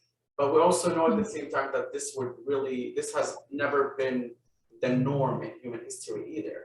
So like, I mean, what I don't just I give don't you know. my I'm sorry. I'll give you I'm mine. feeling like I'm very I'll give you mine. okay. So as a phenomenologist, I think it involves an experience, it involves investigating like subjective difference and celebrating subjective difference, Okay. right? So phenomenology attempts to articulate that we should operate with an ontology of difference. Okay. We should say, look, the way that you're going to investigate the structures of orientation is going to be different for each of us. So let's open up possibilities of framing it. And even like, I would say, it could be on Merleau-Ponty's view that the expression of the trajectory or the set of bodily schemas that I can, as he talks about it, they could actually be performed.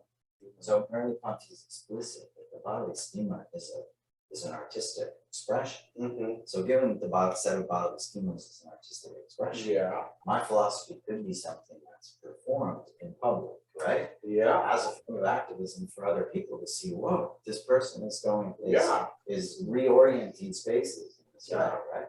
And I think that is important as a possibility. I think she's not doing that, but she's leaving room for that. well, It's interesting that you say that because Yeah. when I was doing my dissertation talking about the gays, I was doing it through film genres and I was using genre gender. In Spanish, it's the same word, it's not in English. Yeah. And I was talking about using genre as a way to redefine gender as expressive mode, which is really artistic mode, and trying to make people understand that that is not necessarily centralized. I'm just trying to say that it will be adapted to the same story being told through a different lens or expressive mode to convey different or multiply the meanings within the. But I mean, yeah, I think like genre in the context of music is like a category that orients, right? Exactly. And so there's a sense in which like that sort of, if you believe, oh, well, I'm going to bend and shape and be oblique and move against and attempt to like shift, or just everyone puts you in that position, Because you it don't fit has in a category. specific scripts in Yeah. it embedded that Then we you can are artistically aware express of them, and we Yeah. may not make them. I would be Visible, really right? interested to see, like, my argument in response to what you described, how phenomenology looks like when we live it. I would argue that this already exists in queer theory standing in and of itself. That's why I'm still not sure what she's doing. Where is she taking us? Like, the whole point of what you said about like the celebration of difference and all, I think that's very core to queer theory, that like, Yeah. it's a great connection that she's making, but I wouldn't say it's as, like, it can do more, or I expected more when I remember, again, this is my second time reading this book, but I remember the first time I was like, there must be something more that I'm like, she's gonna like drop some, but like, honestly, it didn't happen. And sorry, I talk so much, Bergen. You're so good. I'm the same way. I'm an interrupter, so I'm really trying hard not to. But anyways, with what you were saying too, I think it's really interesting that phenomenology has such a subjective focus. I feel it when I don't know if she really talks about individuals' personal experiences as much as subjectivity should be emphasized, if that's the goal of phenomenology. Like are there works out there, or is it possible to incorporate like oral accounts of people's experiences alongside her theory to illustrate the point more, or like an anthology combining both? Because that, I feel like it would be interesting to see phenomenology in action that way, if it's based in people's experiences. Like I want to hear how it applies to other people's experiences. Would we presuppose that it was like in the kind of model of oral histories? We presuppose that there's a generalization to be made, or like why do we categorize them in the same anthology, or why do we bring them together? Why do we assume that there's going to be something to be learned by more rather than, like, I guess that's my question about that, right? Yeah. There is an assumption that isn't implicit in it, that Yeah. that there's something to finding multiple oral narratives that we wouldn't find from seeing how one investigates, right? And do it yourself, like do your own investigation, I guess. That's the question. I think that's an important thing. People do phenomenology as, and like there's like phenomenology and anthropology basically that Well, I was does. gonna say, I this feel kind like- of thing. So I like, Bergen, what you asked earlier, like who is this for? Who is queer theory as a whole for? And often it's like, I kind of am with you, like I don't, queer theory isn't for queer people, like because queer people have done queer theory by existing and recognizing, like coming to terms with being queer, whatever that means for you. And so I think kind of like in that, around my social theory course, we're talking about like this, like the like canon of old white guys who make up sociological theory come about because of Darwinian, like Darwin coming out and being like, hey, evolution happens in animals. And social scientists were like, that's cool. how do we apply that to people? And that's where we get this need for objectivity in sociology and anthropology and the social sciences. It's Canon starts out with this like Marx, Durkheim, Weber, they all work in this need of to develop a kind of like evolutionary track. Not evolution, there are evolutionist thinkers. I don't mean them explicitly, but in general, this need to be seen as an objective science. But we've kind of come to recognize like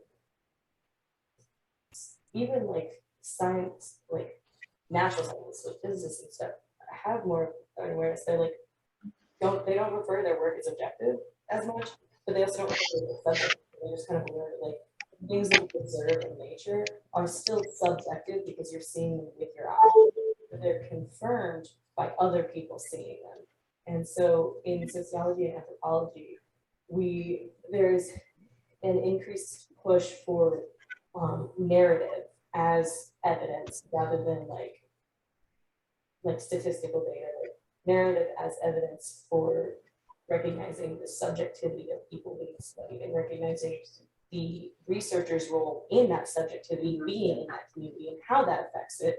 And so I think that kind of ties into like why we want multiple oral history, we want multiple accounts, not only like to recognize the differences, but I think also to, in a way, kind of validate that these experiences are happening. Like it's I like guess it's one about of the questions, I mean, it's feminist, it's queer, it's postmodern, it's because the standpoint, it was like, well, we are influencing. yeah, it objects definitely of the people that crit- we're interfering. yeah, it's the rise of critical theory is a big part of it, is understanding like everything that we as social scientists do is subjective, but objectivity doesn't make you more right or wrong. Like subjectivity is highly important because everything that we do is subjective at the end of the day. I think one of the issues that phenomenologists have with that is that it's presupposing a reflective structure. Yeah. So Okay, an oral narrative is a reflective structure of subjectivity that involves talking about what a person is experiencing. But phenomenologists are concerned with pre-reflective structures of self-consciousness Okay. that are multiple within the individual. So it's not just an ontology of difference that's concerned about why would we attempt to categorize multiple people with subjective activities, but also within oneself, which she talks about a lot in the book, is there's a lot of difference in one's experience of different drives, of different desires, of different concerns, and the categories that society imposes on you, male, female, masculine, feminine, or these are legit desires, these are not, right? These are, that kind of structure is actually a pre-reflective structure that needs to be investigated through a variety of methods. Pre-reflective. In one's body, one lives through the experience of being a body in the world. And being a body in the world, there are things that consciousness cannot access. Thought cannot access. And thinking about it cannot access. In theory, it can't access. So a phenomenologist wants to be able to investigate how in one's body there are these experiences that are like difficult to have the liminal space between conscious and unconscious. And so queerness exists in that space. It's something that other people before you're aware impose on you, right? And so there's a sense in which it's like there is an experience in one's body of the thing that needs to be articulated. And what is that about? How is that? And that is interesting because one of the things, the diversity within one, because she does mention it when she says that even though we're talking about how the self, but how we reside within the spaces and the context of those spaces and our context really define one another. But it's not that it is just fully subjective in the sense that it is the subjective becomes the focal vantage point. Yeah. That is at one point that she used to say, because it's one of the good reminders that is like, it's totally. it's not contained, I'm not representative of this space. And I think that is what I really got out of the phenomenology of this period, the here and now, and the multiple actualization of oneself. I'm here and now, and then tomorrow I'm gonna be slightly different, and that's how you can actually that holism, the holism that's in Hegel, of the here is actually there, and now is actually a then and a later. Yeah. That holism is actually in this book in a way that I want to like think deeper, which is, and we'll like sit right more about, which is that actually for Ahmed, objects in the world that you're thrown into are already structured as straight, structured as being oriented a particular way. So one's thrownness into the world in an embodied way is already objects in the world are arranged for you, right? So Given like histories, the when history- she's talking even the about the histories- families, like even history. even just one's own body in the world, like all of the objects in the world, the way your parents organize things, the way your parents talk about it, the way church does, and all of these things structure how the body That too is also basic in the queer theory. That's heteronormativity. Yeah, that it's just saying that we pre-exist before any of those structures, and that's why queer theory is all about the fact that there are no structures, that there should not be. That's why I'm just, like, I don't think queer theory alone it doesn't contradict anything you have just said. It's just that I'm struggling to see how great the contribution of adding phenomenology to that is, because honestly, now especially hearing what you just said, learning a bit more about what phenomenology is, I feel like there has been already a lot of phenomenology in queer theory. It was just never labeled as such. I had the exact, like when you said that stuff earlier, those were like the exact thoughts in my head. I was like, queer theory is phenomenology, like, and has been from the start. It kind of feels like, and I think, and maybe the contribution of this is finally saying that, because I think. That's what I meant earlier. Yeah. Okay, yeah. When I said Because that, I mean, like the language, like saying, like it does, like being able to say, like this is phenomenology, like because we live in a category system and we are in academia specifically, like. We have these divides between disciplines like sociology versus anthropology. Yeah. But now it's like, now we can be, I could say that, I could say that, but like now philosophers can be like, look, we can, like I think Ruth, you were kind of saying it gives a route, and Bergen, you were as well, like it maybe provides that route to make people more comfortable in taking it in. It's like, even if it's always been this way, like maybe the contribution is just the fact that she's finally being like, But I really, Jamie, I really like what you said about like, you were saying there are differences in like what is experienced or not. There's a level of like that consciousness can't access, and that is what the queer is. And I think that brings an interesting like definition of queerness, because like we all know that like sexualities are social constructs, genders are social constructs, and so.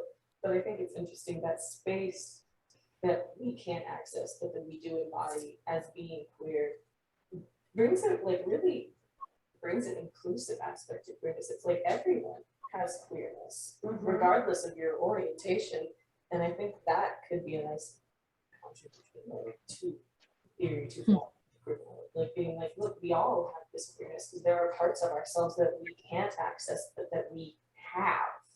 And that's super interesting. And like, I think that can be really beneficial in the act of practice of breaking down those categories that are mentioned about us. Like, we all have queerness, we all have these things that we're experiencing and that we're experiencing, but that we're not aware that we're experiencing, but that are still happening. And it's really interesting. And I have a second thought, I can't remember it in a way. It left, like, and in the body, like, if we're in our bodies, like, it makes me think of how, like, among neurodivergent people, there's a common way of like discussing yourself as like your brain and your head being separate from you.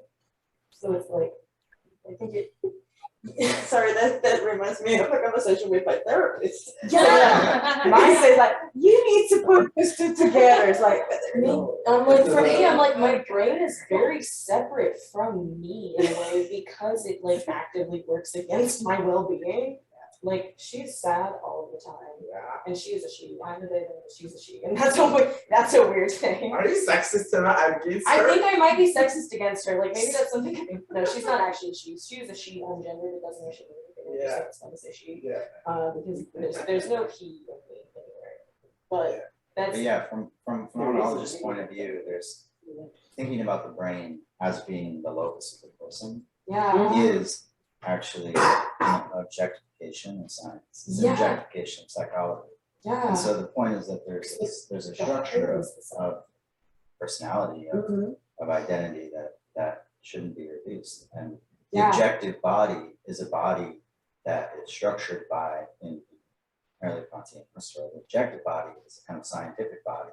Yeah. And it's a body that's structured by objects in the world, but also mechanical materialism of the 19th century, right? Which takes a third person point of view on the body. The lived body is what we need to investigate. The lived body is the body as it's experienced, as it's subjectively through the world. But I think one of the things that I think goes missing in this is one, temporality. Like there's not enough discussion of, so within phenomenology, the temporal structures of experience, the past and the present and the future, and the sort of apprehension about the future, notions of, of being towards death and structures of being towards death are not mentioned as like, there's no like threat of death. And death is huge for queerness. Right, Oh, so I was God. actually thinking a lot about that, like, why is The it? not- fatalism already in the script and the narrative that it's been given. Yeah, like this, the kind of like, also there's not much discussion of like science. So like what you can and can't do, where you can and can't do. It is discussed. Even the but it's language not- of what you do and don't have to describe what you like. Bergen, you were saying earlier, like being given the language to describe it. That's a big like the style of like for a long time it's like like queerness is being natural. Like I don't consider my queer identity as like who I've always been because I didn't have the words to describe it. So the concept didn't even exist in my head. Like as a like modality of identity.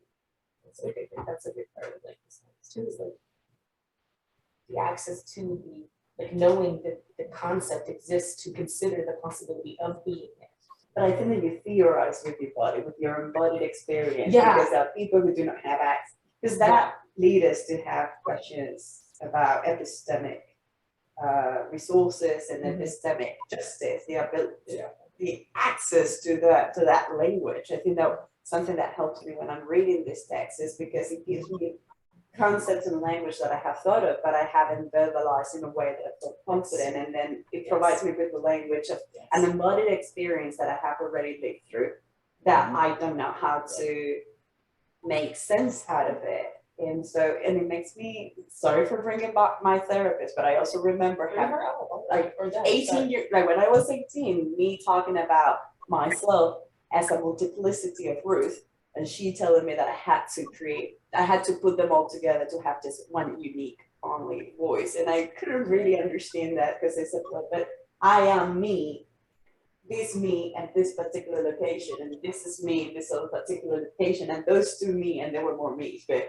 And I think that she was just scared that I was just leading myself to multiple personality disorder. But I remember that you it was. were right in that because I mean, if I'm understanding phenomenology correctly, we are like unique forms of ourselves in those different I think spaces. that's part of it. Yeah, like I was trying to explain to her that depending on the institutional elements of that spaces that I were inhabiting, and I didn't know that's that. what I said is then like masking. So like Yeah. Oh, I was just gonna talk about, you had mentioned that your identity has been formed by like the concepts as like you lived, yeah. but earlier you said queer theory wasn't for queer people, and I think you're wrong. Yeah, I was gonna comment on that too, actually. Because I think that queer theory and theory as a whole, it's not academic. Theory is not academic at all. Theory is happening to every person Oh yeah. constantly. You're just Yeah. constantly like theorizing of who I am and what are the things around me. Yeah. It just depends on who writes it down. And that's like No, privilege and power is who gets to write it down and claim this is theory.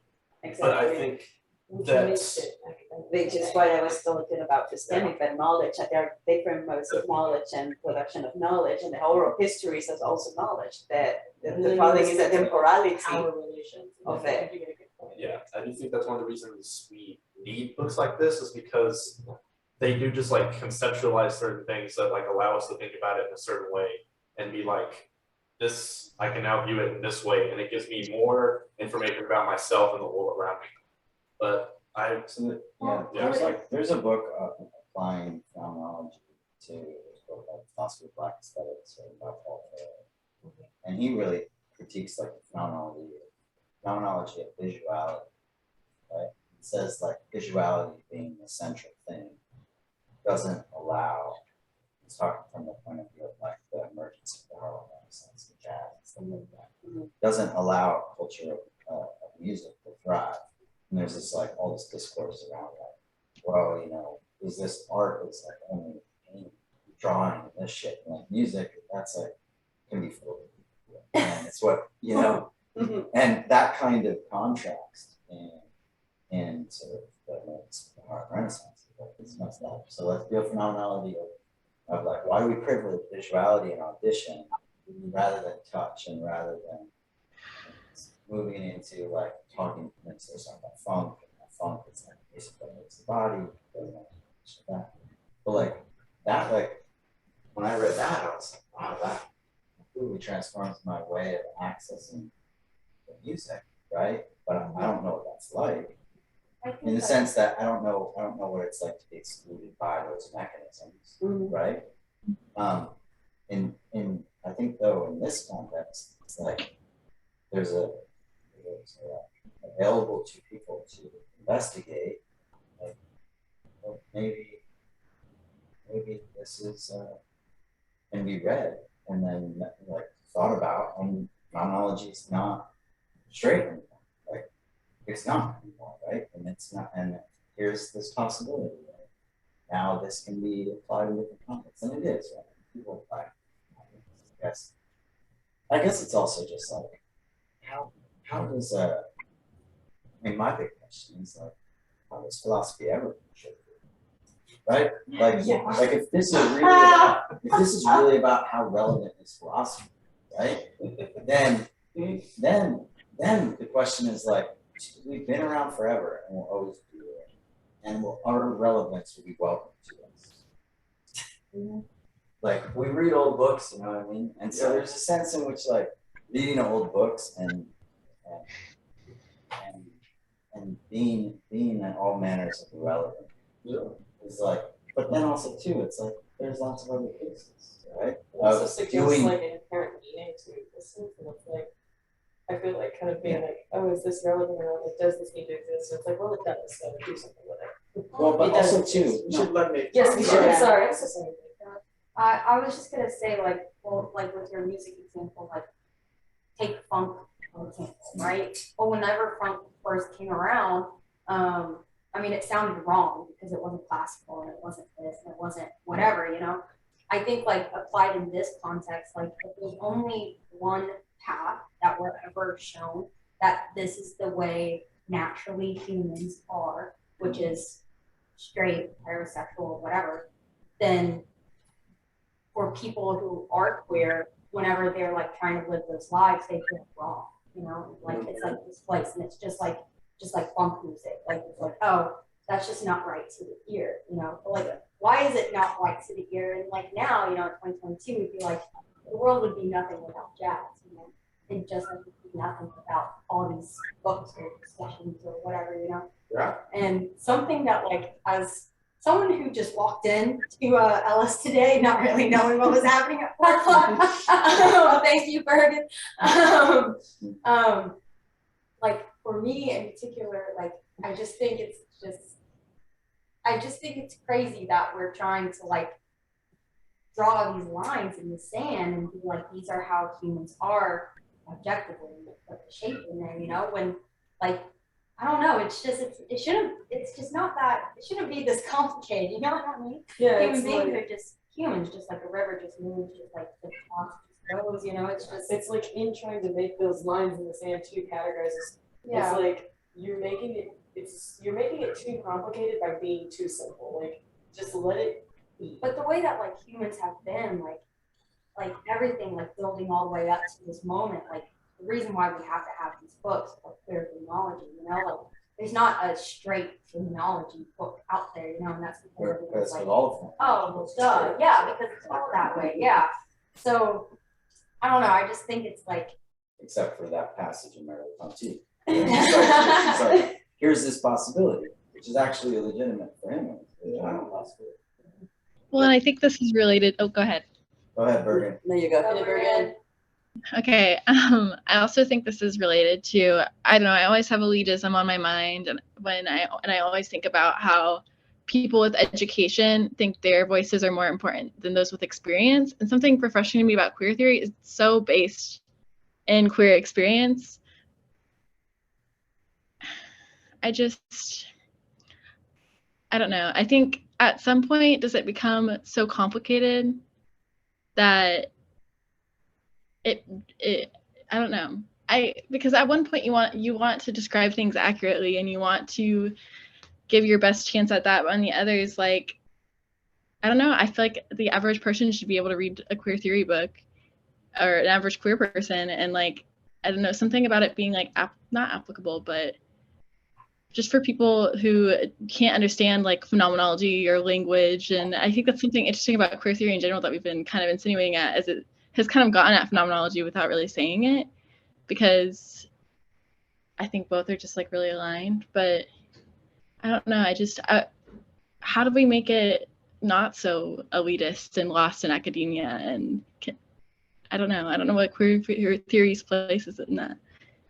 I mean, that's what it pretends to be doing. Like queer theory tries to say that we are not like any other set of theories because we are different, because we do not adhere to any structure or any element of how things should be. But by the end of the day, there is some truth to that, but some of it is just one big lie, if you ask me, because it's just not true. Because again, we have people who are able to intellectualize this, and like you were saying, it's literally like people's experiences are there. It's just that some people get to write about them. But if you ask me, I will also say that queer people who are going through the suffering of what queerness is, and queerness, in my opinion, includes that aspect because of how we are perceived in this society, they are not concerned about how to frame their experience, but we try to frame it for them, and that just speaks about like, solidarity as a big kind of like aspect of it. And I'm just not sure where that leads us in terms of how do we make it also a praxis thing, and how do we make it different than other theories, because queer theory is honestly obnoxious in that way. This is really the word that like it pretends to present itself as this other set of way of thinking, but I don't think we are that different as queer theorists. Like, so that leads me to a reading I did about rich queer studies and poor queer studies. And I don't know if it's Matt Levy, and maybe it's wasn't the person who wrote the book. And I have the book on PDF, but I don't know if I can share it, but I do have it. And I know. It's very useful.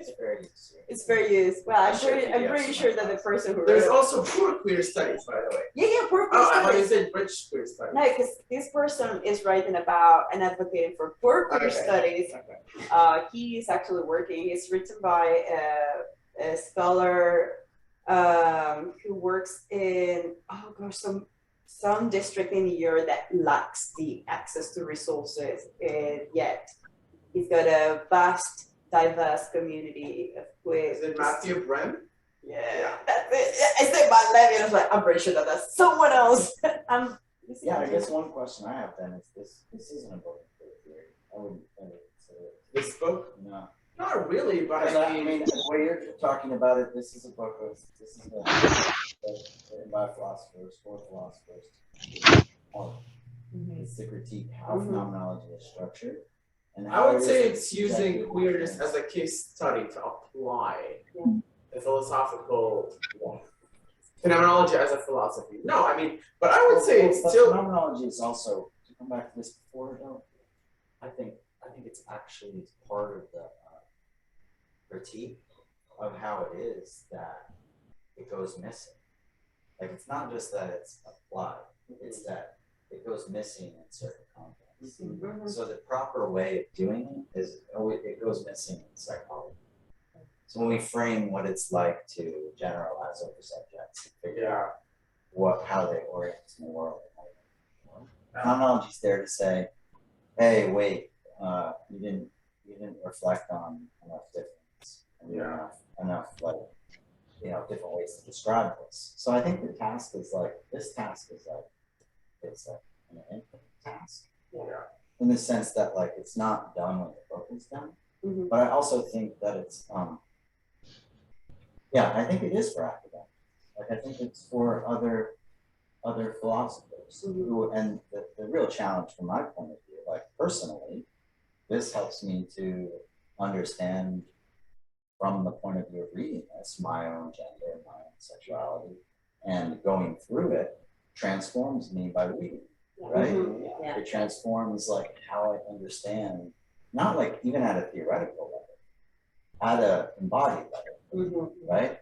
So for me, reading this book as being a phenomenologist who reads the method, reading through it helps me to be like, oh wow, now my body's changed.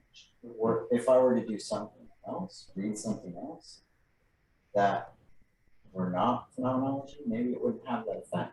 Because it's actually supposed to be like a non-conscious effect, right? It's not supposed to be like, here's the thing that I learned, or here's the new set of activist tools that I learned, or here's the new framework for voices I haven't heard before, right? It's like, it's supposed to transform by way of having the subjectivity of reading, and through the subjectivity of reading, you become, it modulates your core preferences, even though that you can't make reflect, right? That's its goal. I think that's a really good point, and I feel similarly about how that made me feel. But also, I feel like it's also important to say that we're able to do that from a point of privilege, which people have already said. But because for me, I might be able to be transformed by reading this because it makes me think of things a different way. But for people that are more visibly queer and people that experience homophobia on a different level,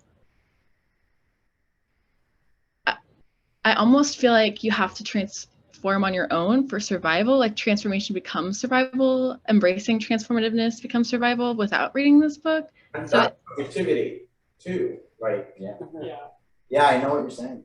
I totally know what you're saying. and I don't know how to, besides saying that, I don't know. I get it. That's why I want to go back to, like, real quick to answer actually your question as well before about the queer/for, the bridge/for queer theory is, and Sarah Ahmed in the book does make a mention again about the conditions that allow us to experience this subjectivity in specific ways, because we are counting on those conditions to allow us to get that knowledge of our own lived experience. And one of the things that has been focal in a lot of the work that I do is the class analysis and the critique of capitalism, because it's sometimes it seems that the structures in which we are living today and the conditions in which we live in is as a given, and no one really is critiquing it or challenging them to create the space to reorient our understanding of where we're headed. And I'll go back to the idea of how you sometimes may feel that queer studies or the queer theory and any other kind of theory is framed within academia that is not accessible to the people who are being discussed and who suddenly become little objects of inquiry for the pleasure or the benefits of academics, is again thinking who is or what institutions are the one advancing this knowledge, which it's in that book is critique. Most of the institutions that are talking about queer theory, which is supposed to be in this vulnerable or even precarious here, doing a lot of the heavy work, is institutions like Harvard, Duke, and where the money is. And again, these are subjects that tend to live in vulnerable, marginalized communities with no access to knowledge or any other resources that allow for a better lived experience. So I think that in our critique, we should think about it. And again, I haven't gone that far in the book, and I don't know if she does mention that, but there was another question that I did have connected to this, and it's regarding the economy. If a lot of our lived experience is embodied, what happens when the body It's not your own. is not your own, or your body is not seen as a perceptual device able to process information in the way it should be because of old age. Those are the two points that I'm trying to address: disability and aging. So what happened when the body is being called into question due to those two markers? I mean, and that extends to non-queer people too, by the way. That's why I'm incorporating it in the discussion. In some context, like this what you exactly were describing was very evident in so part of my research also looks at Egypt, and Egypt had a way, when the uprising happened there, women who were protesting in the main square where the major demonstrations were happening, some of them, just because they were in that space, they were accused of being non-virgin sexually, and their bodies were subjected to those tests of virginity where people, that's when that like bodily autonomy is just like, that was when feminists and queer theorists were like, this is the most recent powerful example of how like the body, when it's not ours anymore, it becomes a tool where it's both the weapon and the target at the same time. Like literally, it's just like, it's becoming that kind of, and again, I don't know, I feel like we lost the phenomenology part in this point, but I'm just like, I want to follow up on that. I think one of the issues is that this book has a work of phenomenology about her.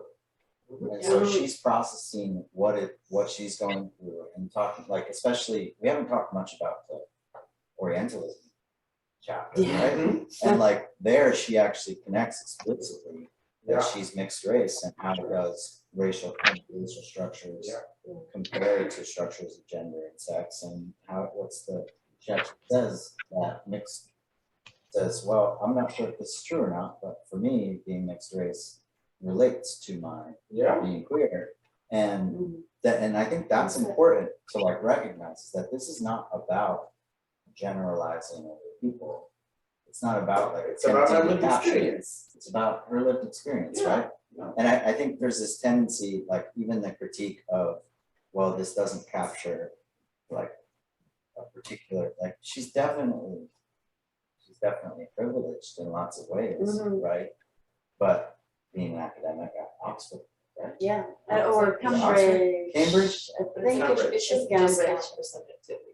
Yeah, like that's actually the framing, like the framing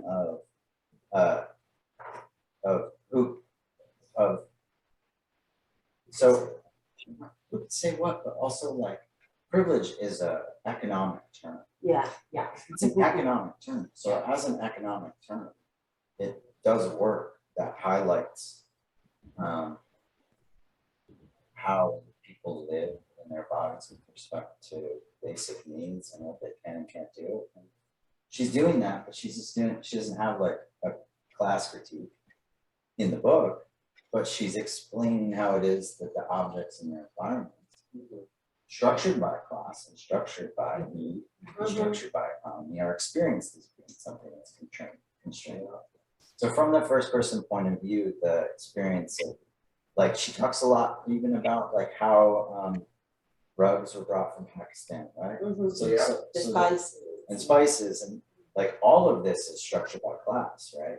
And so phenomenologists investigated by the objects that are around us, and she does talk about commodities too, right? So the way she's thinking about the like spiritualism structuring commodities is actually related to her like class critique in a way, I would say, right? Because it has to do with like this mythical way that objects in our environment promise us something about what it is that we can express with respect to gender, and how it is that other people police that shit. So like in my own experience, like what I could listen to and the kinds of gender expressions I could have when I was in high school was super dominated by my parents. My parents were like, this, you know, telling me really mean things now that constrain how it is, that like, this is what you can listen to, this is who you can emulate, these are the people that you could be like, right? And that's actually like, wow, that's like a structure of, okay, these objects, which are bought and sold, right, define that. So I think that's actually the deep point of this book, is that it's not subjectivity. Like, it's not actually subjectivity in the traditional sense of, let me reflect on my beliefs and my desires, and let me reflect on what is my identity as I think about myself, right? My gender, sexuality. It's not about that. It's about, how is it that the objects in my environment, as being gendered, sexualized, as being structures of desire, actually like constrain those possibilities in a way, constrain my trajectories through the world to be whatever in my body movements I want to express with respect to my gender, right? And I think there for me, it's like, this reveals that we should be rearranging the furniture. Like, we should be changing how it is that we talk about the objects and what objects are allowed to be in our house and not, and how like certain architecture is structured. And, you know, like, I'm surprised we haven't talked about bathrooms, but bathrooms as can be categorized in a particular way is a structure of orientation in the world, right? And that will be It's I the think it's- object. It's the way the that. object and the object is like, so the objection. So I think actually one of the things that is helpful for me in exploring is like, how are objects of the world that are given, that are like put there by others, right? How do they structure what possible trajectories or what possible movements I personally have an expressive gender, right? In the ways that I want to. And it's clear that it's like, yeah, there are lines, shapes, spaces, people's assumptions, right? People's ways of categorizing, all sorts of things. It's very much Cinderella. And the shoe, the type Yeah, of yeah. shoe and the. Yeah, that What is it this? is. Well, but I think this Like is that one. this is how art though, art and music and film and all these things are other kinds of objects. They're just Yeah. art objects that she never talks about, right? She talks about some things in there, but that's like a whole nother domain, right? Like the queer phenomenology of art could be another book where a person investigates, right? Yeah. I mean, I throughout this, does it capture, you know, how people experience being gender queer, being fluid, being investigating that kind of thing, right? And I think sometimes in the way she describes it, it is about her particular experience of queerness, or of, you know, she was married, right? And was in a heterosexual relationship with that, and discovered in her 40s that wasn't something she wanted, right? That's the part of aging was that I was transformed. curious. What? That's the part of aging. That So I was curious because she said middle age, and I said, all right, is it, again, it's because I haven't had that far. It's like, does she talk about it? Because I'm curious. Well, I'm actually, gonna this is the really- kind of temporal experience that I think is important to this, which is when you're in your 40s. Well, I'm in my 40s. No worries, I go I'm through- turning 40 next I year. go through I go through reflection on the things that I chose in my 20s. So that is actually a midlife crisis for me. Means, should I have chosen differently? Should I have decided differently? What are the ways that my life could have been? This is why I think 40-year-old people need to. So what I'm saying is, here's what I'm saying. That temporality matters to her book. Yeah. Like, Yeah. and that's not actually like, it's not about other people, because it's not about Tony Soprano. It's about people who go through this kind of transformation at that age. Yeah. And then whose life is different because of it. Yeah. Bergen. Bergen, what's this? Berg. What's up? I think I have two thoughts. My first thought was that even if I'm not 40, I even feel like that aging was intriguing to me because I had no idea that being gay was even a possibility for me because just wasn't any media. And I have my partner, I have queer friends who knew from a very young age who they were and who they loved. And I still like mourn lost time and like lost development of that.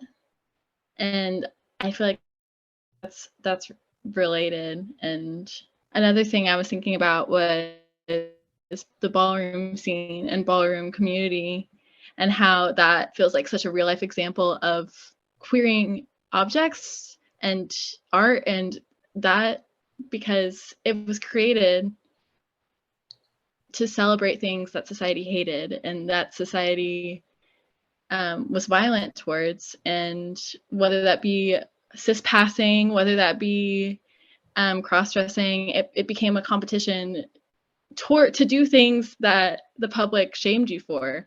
And I feel like in that way, I really like the book for the reasons y'all talked about, because it does put language to how queer people, and maybe other queer theory has done that, but for me, it's put language to how queer people do develop music and art and etc. to break boundaries, whether that be a reflection of ourselves or something that naturally comes to us. I don't know, but yeah. What you said, like, what were you saying, like, the spatial orient, like, how the objects in the world are getting, right? We have what we started with, how like phenomenology, she was using these like lines and like geometric patterns, and how we were saying it feels like it's too material for this concept of gender. But I also like what you said, how this subjectivity isn't a reflective subjectivity, but it's a material subjectivity, which I think is really interesting because of the objects, which I like how that goes together. And there's so many thoughts in my head. Husserl says to the things themselves, and what he means is the objects as they appear. And so the object as it appears is the table, not like it's fun to talk about tables, but because that thing actually holds all of the meaning of how we gather around it. Structures, gender, structures, sexuality, right? And that kind of thing is what, yeah, I think it is a critique of a traditional model of personality or the self or something like that. So it's saying that it's not about the self as we reflect. It's not like, for Cartesians, for phenomenologists, there's no Cartesian ego, there's no like psyche, there's no like subject, there's no self. Nothing's immaterial, it's all embodied. Okay? So like they really are arguing against there being inner or interior or inside, right? And the experience of that insideness is actually part of the problem, part of the thing that's revealed. It's like the exposure of the body. Yeah, phenomenologists Claim there's no interior Cartesian. No, phenomenologists argue against the Cartesian assumptions of the inside or the That interior, is interesting. or the That, self as being inside. that feels weird considering like, I mean, like, yeah, you're in your body, but like, You are your body. oh, okay. You are your body. Like for Merleau-Ponty, you as a person are a body. That That's makes- it. You're a body in the world that moves through it and orients in it. And that's all there is to. Well, That's that all brings there in a is. really interesting Not in a concept of like, reductive way, not but a- like in a sense of like, that could be really freeing in a way, especially like when you think about dysmorphia and dysphoria, like I don't like the idea that I embody my body because I don't like my body the way that it is right now. It makes me deeply uncomfortable. I don't want to be in it. Ever, actually, which is a really like uncomfortable place to be, and it creates a lot of dissonance with like. So not only do I remove myself from my brain, but I remove myself from my body because it is not a space that I wish to inhabit. And that's the really interesting way that we decorate our bodies. Like, That's, but I feel So tempted to that's ask, what- why is that discomfort? What is that? And I Yeah, understand I'm because I like- feel there many yeah, but it's times like, of why do I have transformation. that discomfort? Like, if this is my body, why am I feeling like that? And that made me think of something that went away. this is where the like can and cannot thing comes in, right? Yeah. So Merleau-Ponty says that I am not an I think, I am an I can. And that contrast is different, right? So the I think is the Descartes self. The I can is the possible spheres of action that the body can perform. So the I can is the bodily schema. So the bodily schema is not the body as I hopefully see it. It is the kinds of possible trajectories in the world of what I can and can't do. So the can and can't do can be varied in its gender from in the sense that That's very here's an interesting. act that I performed that people take to be masculine. Here's one that people take to be feminine.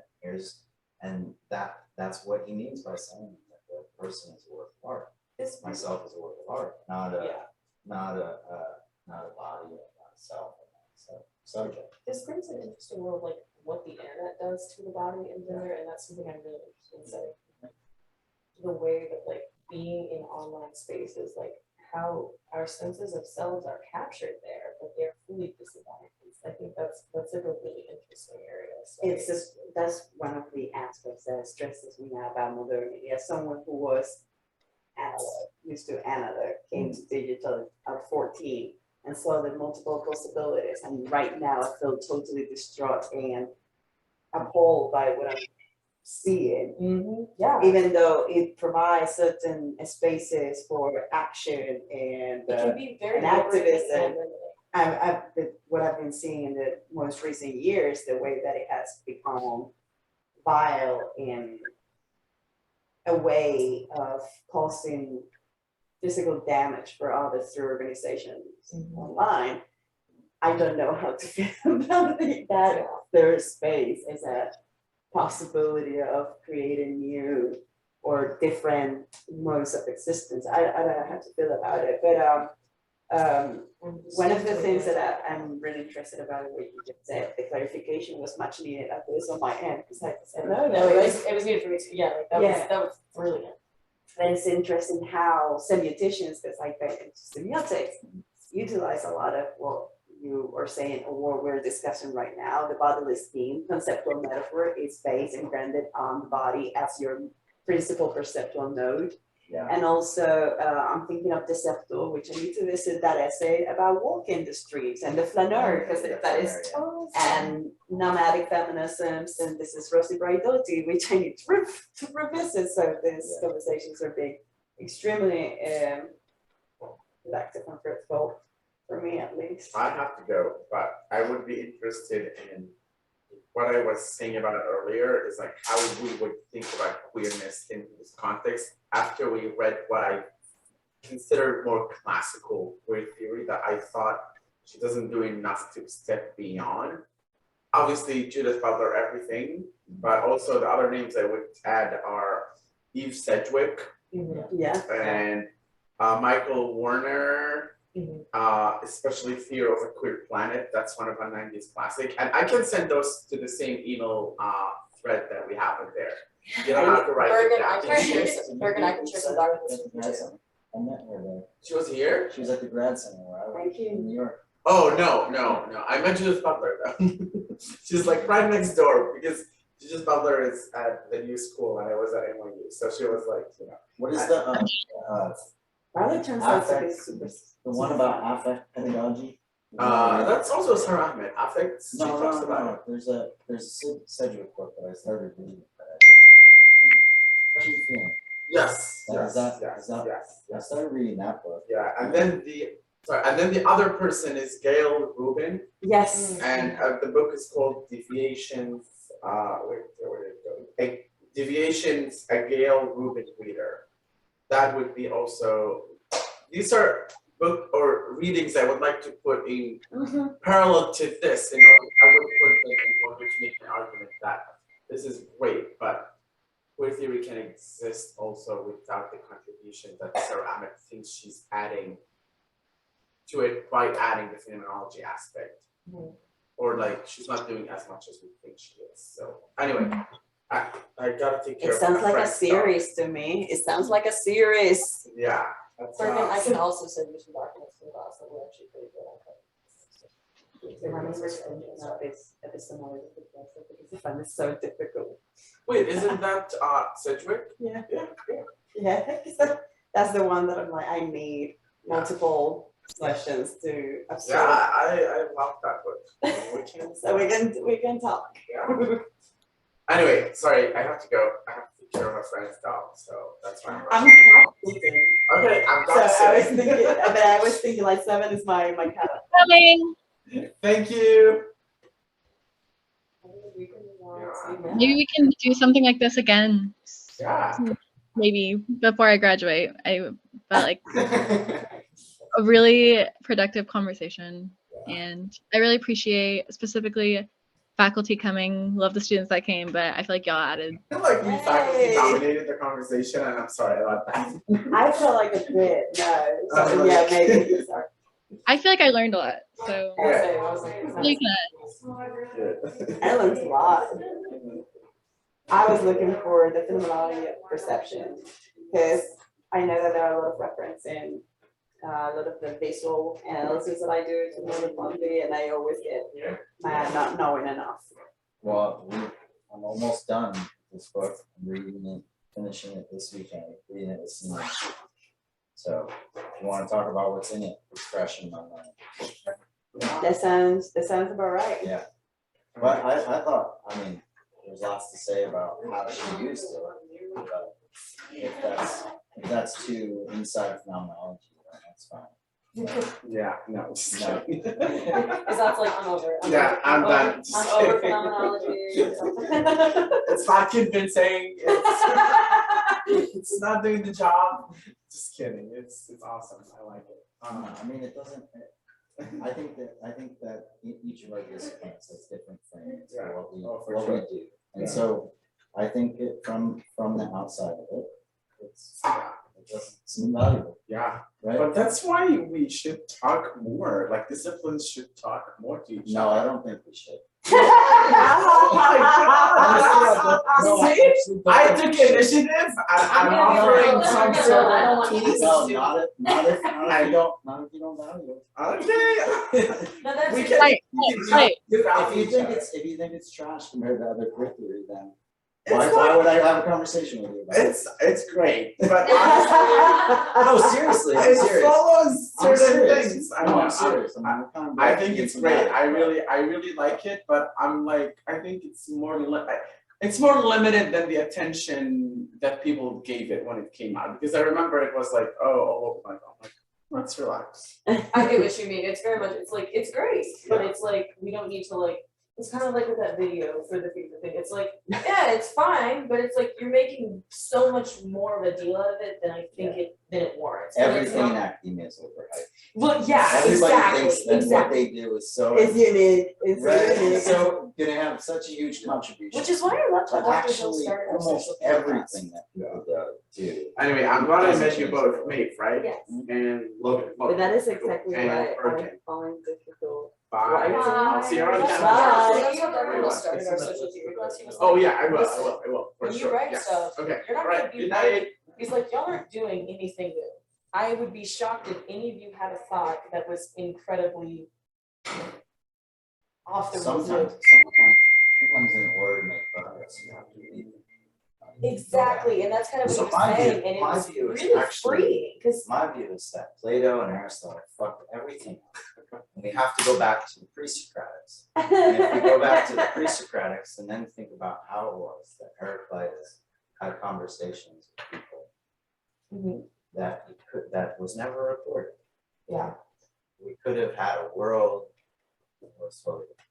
Sometimes, So, do you know that sometimes I think about it, it's like as much as I like That's a- democracy and all of these things that we have got to agree, we are always referring to them as the original But that's what I'm mapping. saying, but And that's what I'm saying is that like, It brings a we bit should of, read, like, we should read, objective knowledge. if you say, well, we should read Zhuangzi about action and non-action, rather, and then it's like, well, but we could also read contemporary psychologists as they approach contemporary studies, neuroscience as they approach contemporary studies.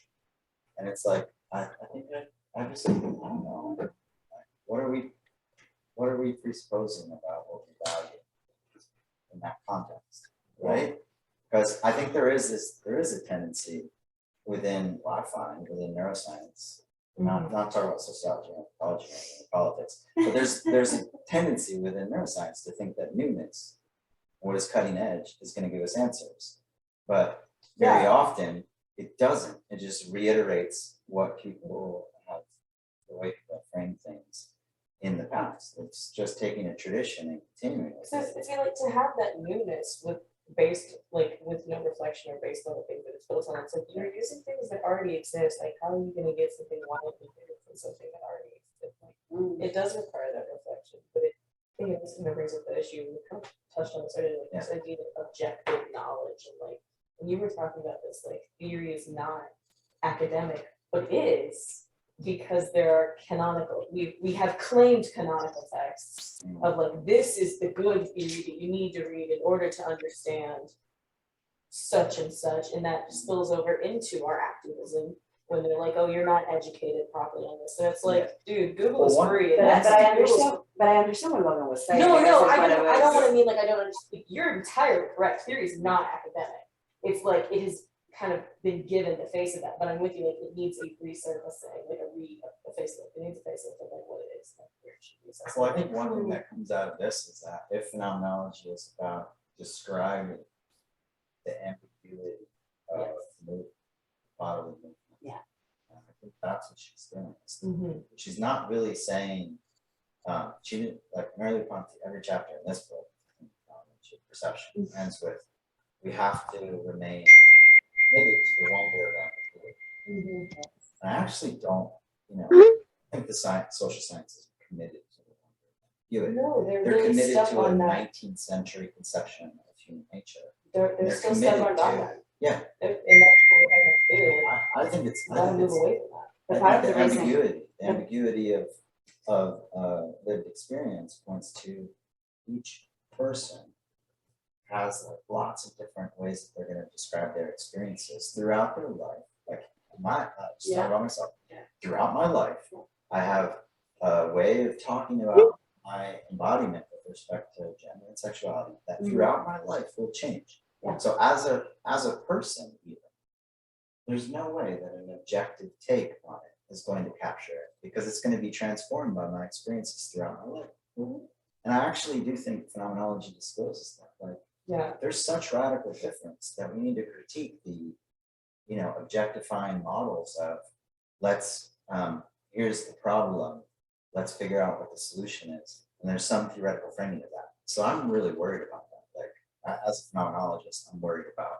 the way that social sciences approach human nature, human life, And But there's two things to that because one of them is, again, embedded in capitalism, they have to have a finite product yes. that is quantifiable and assessed in particular with certain values. Yeah. And I think that a lot of the social science and the humanities, we are forced by also academic indexes in order to accrue symbolic capital to have a certainty, a job certainty and life and economic certainty.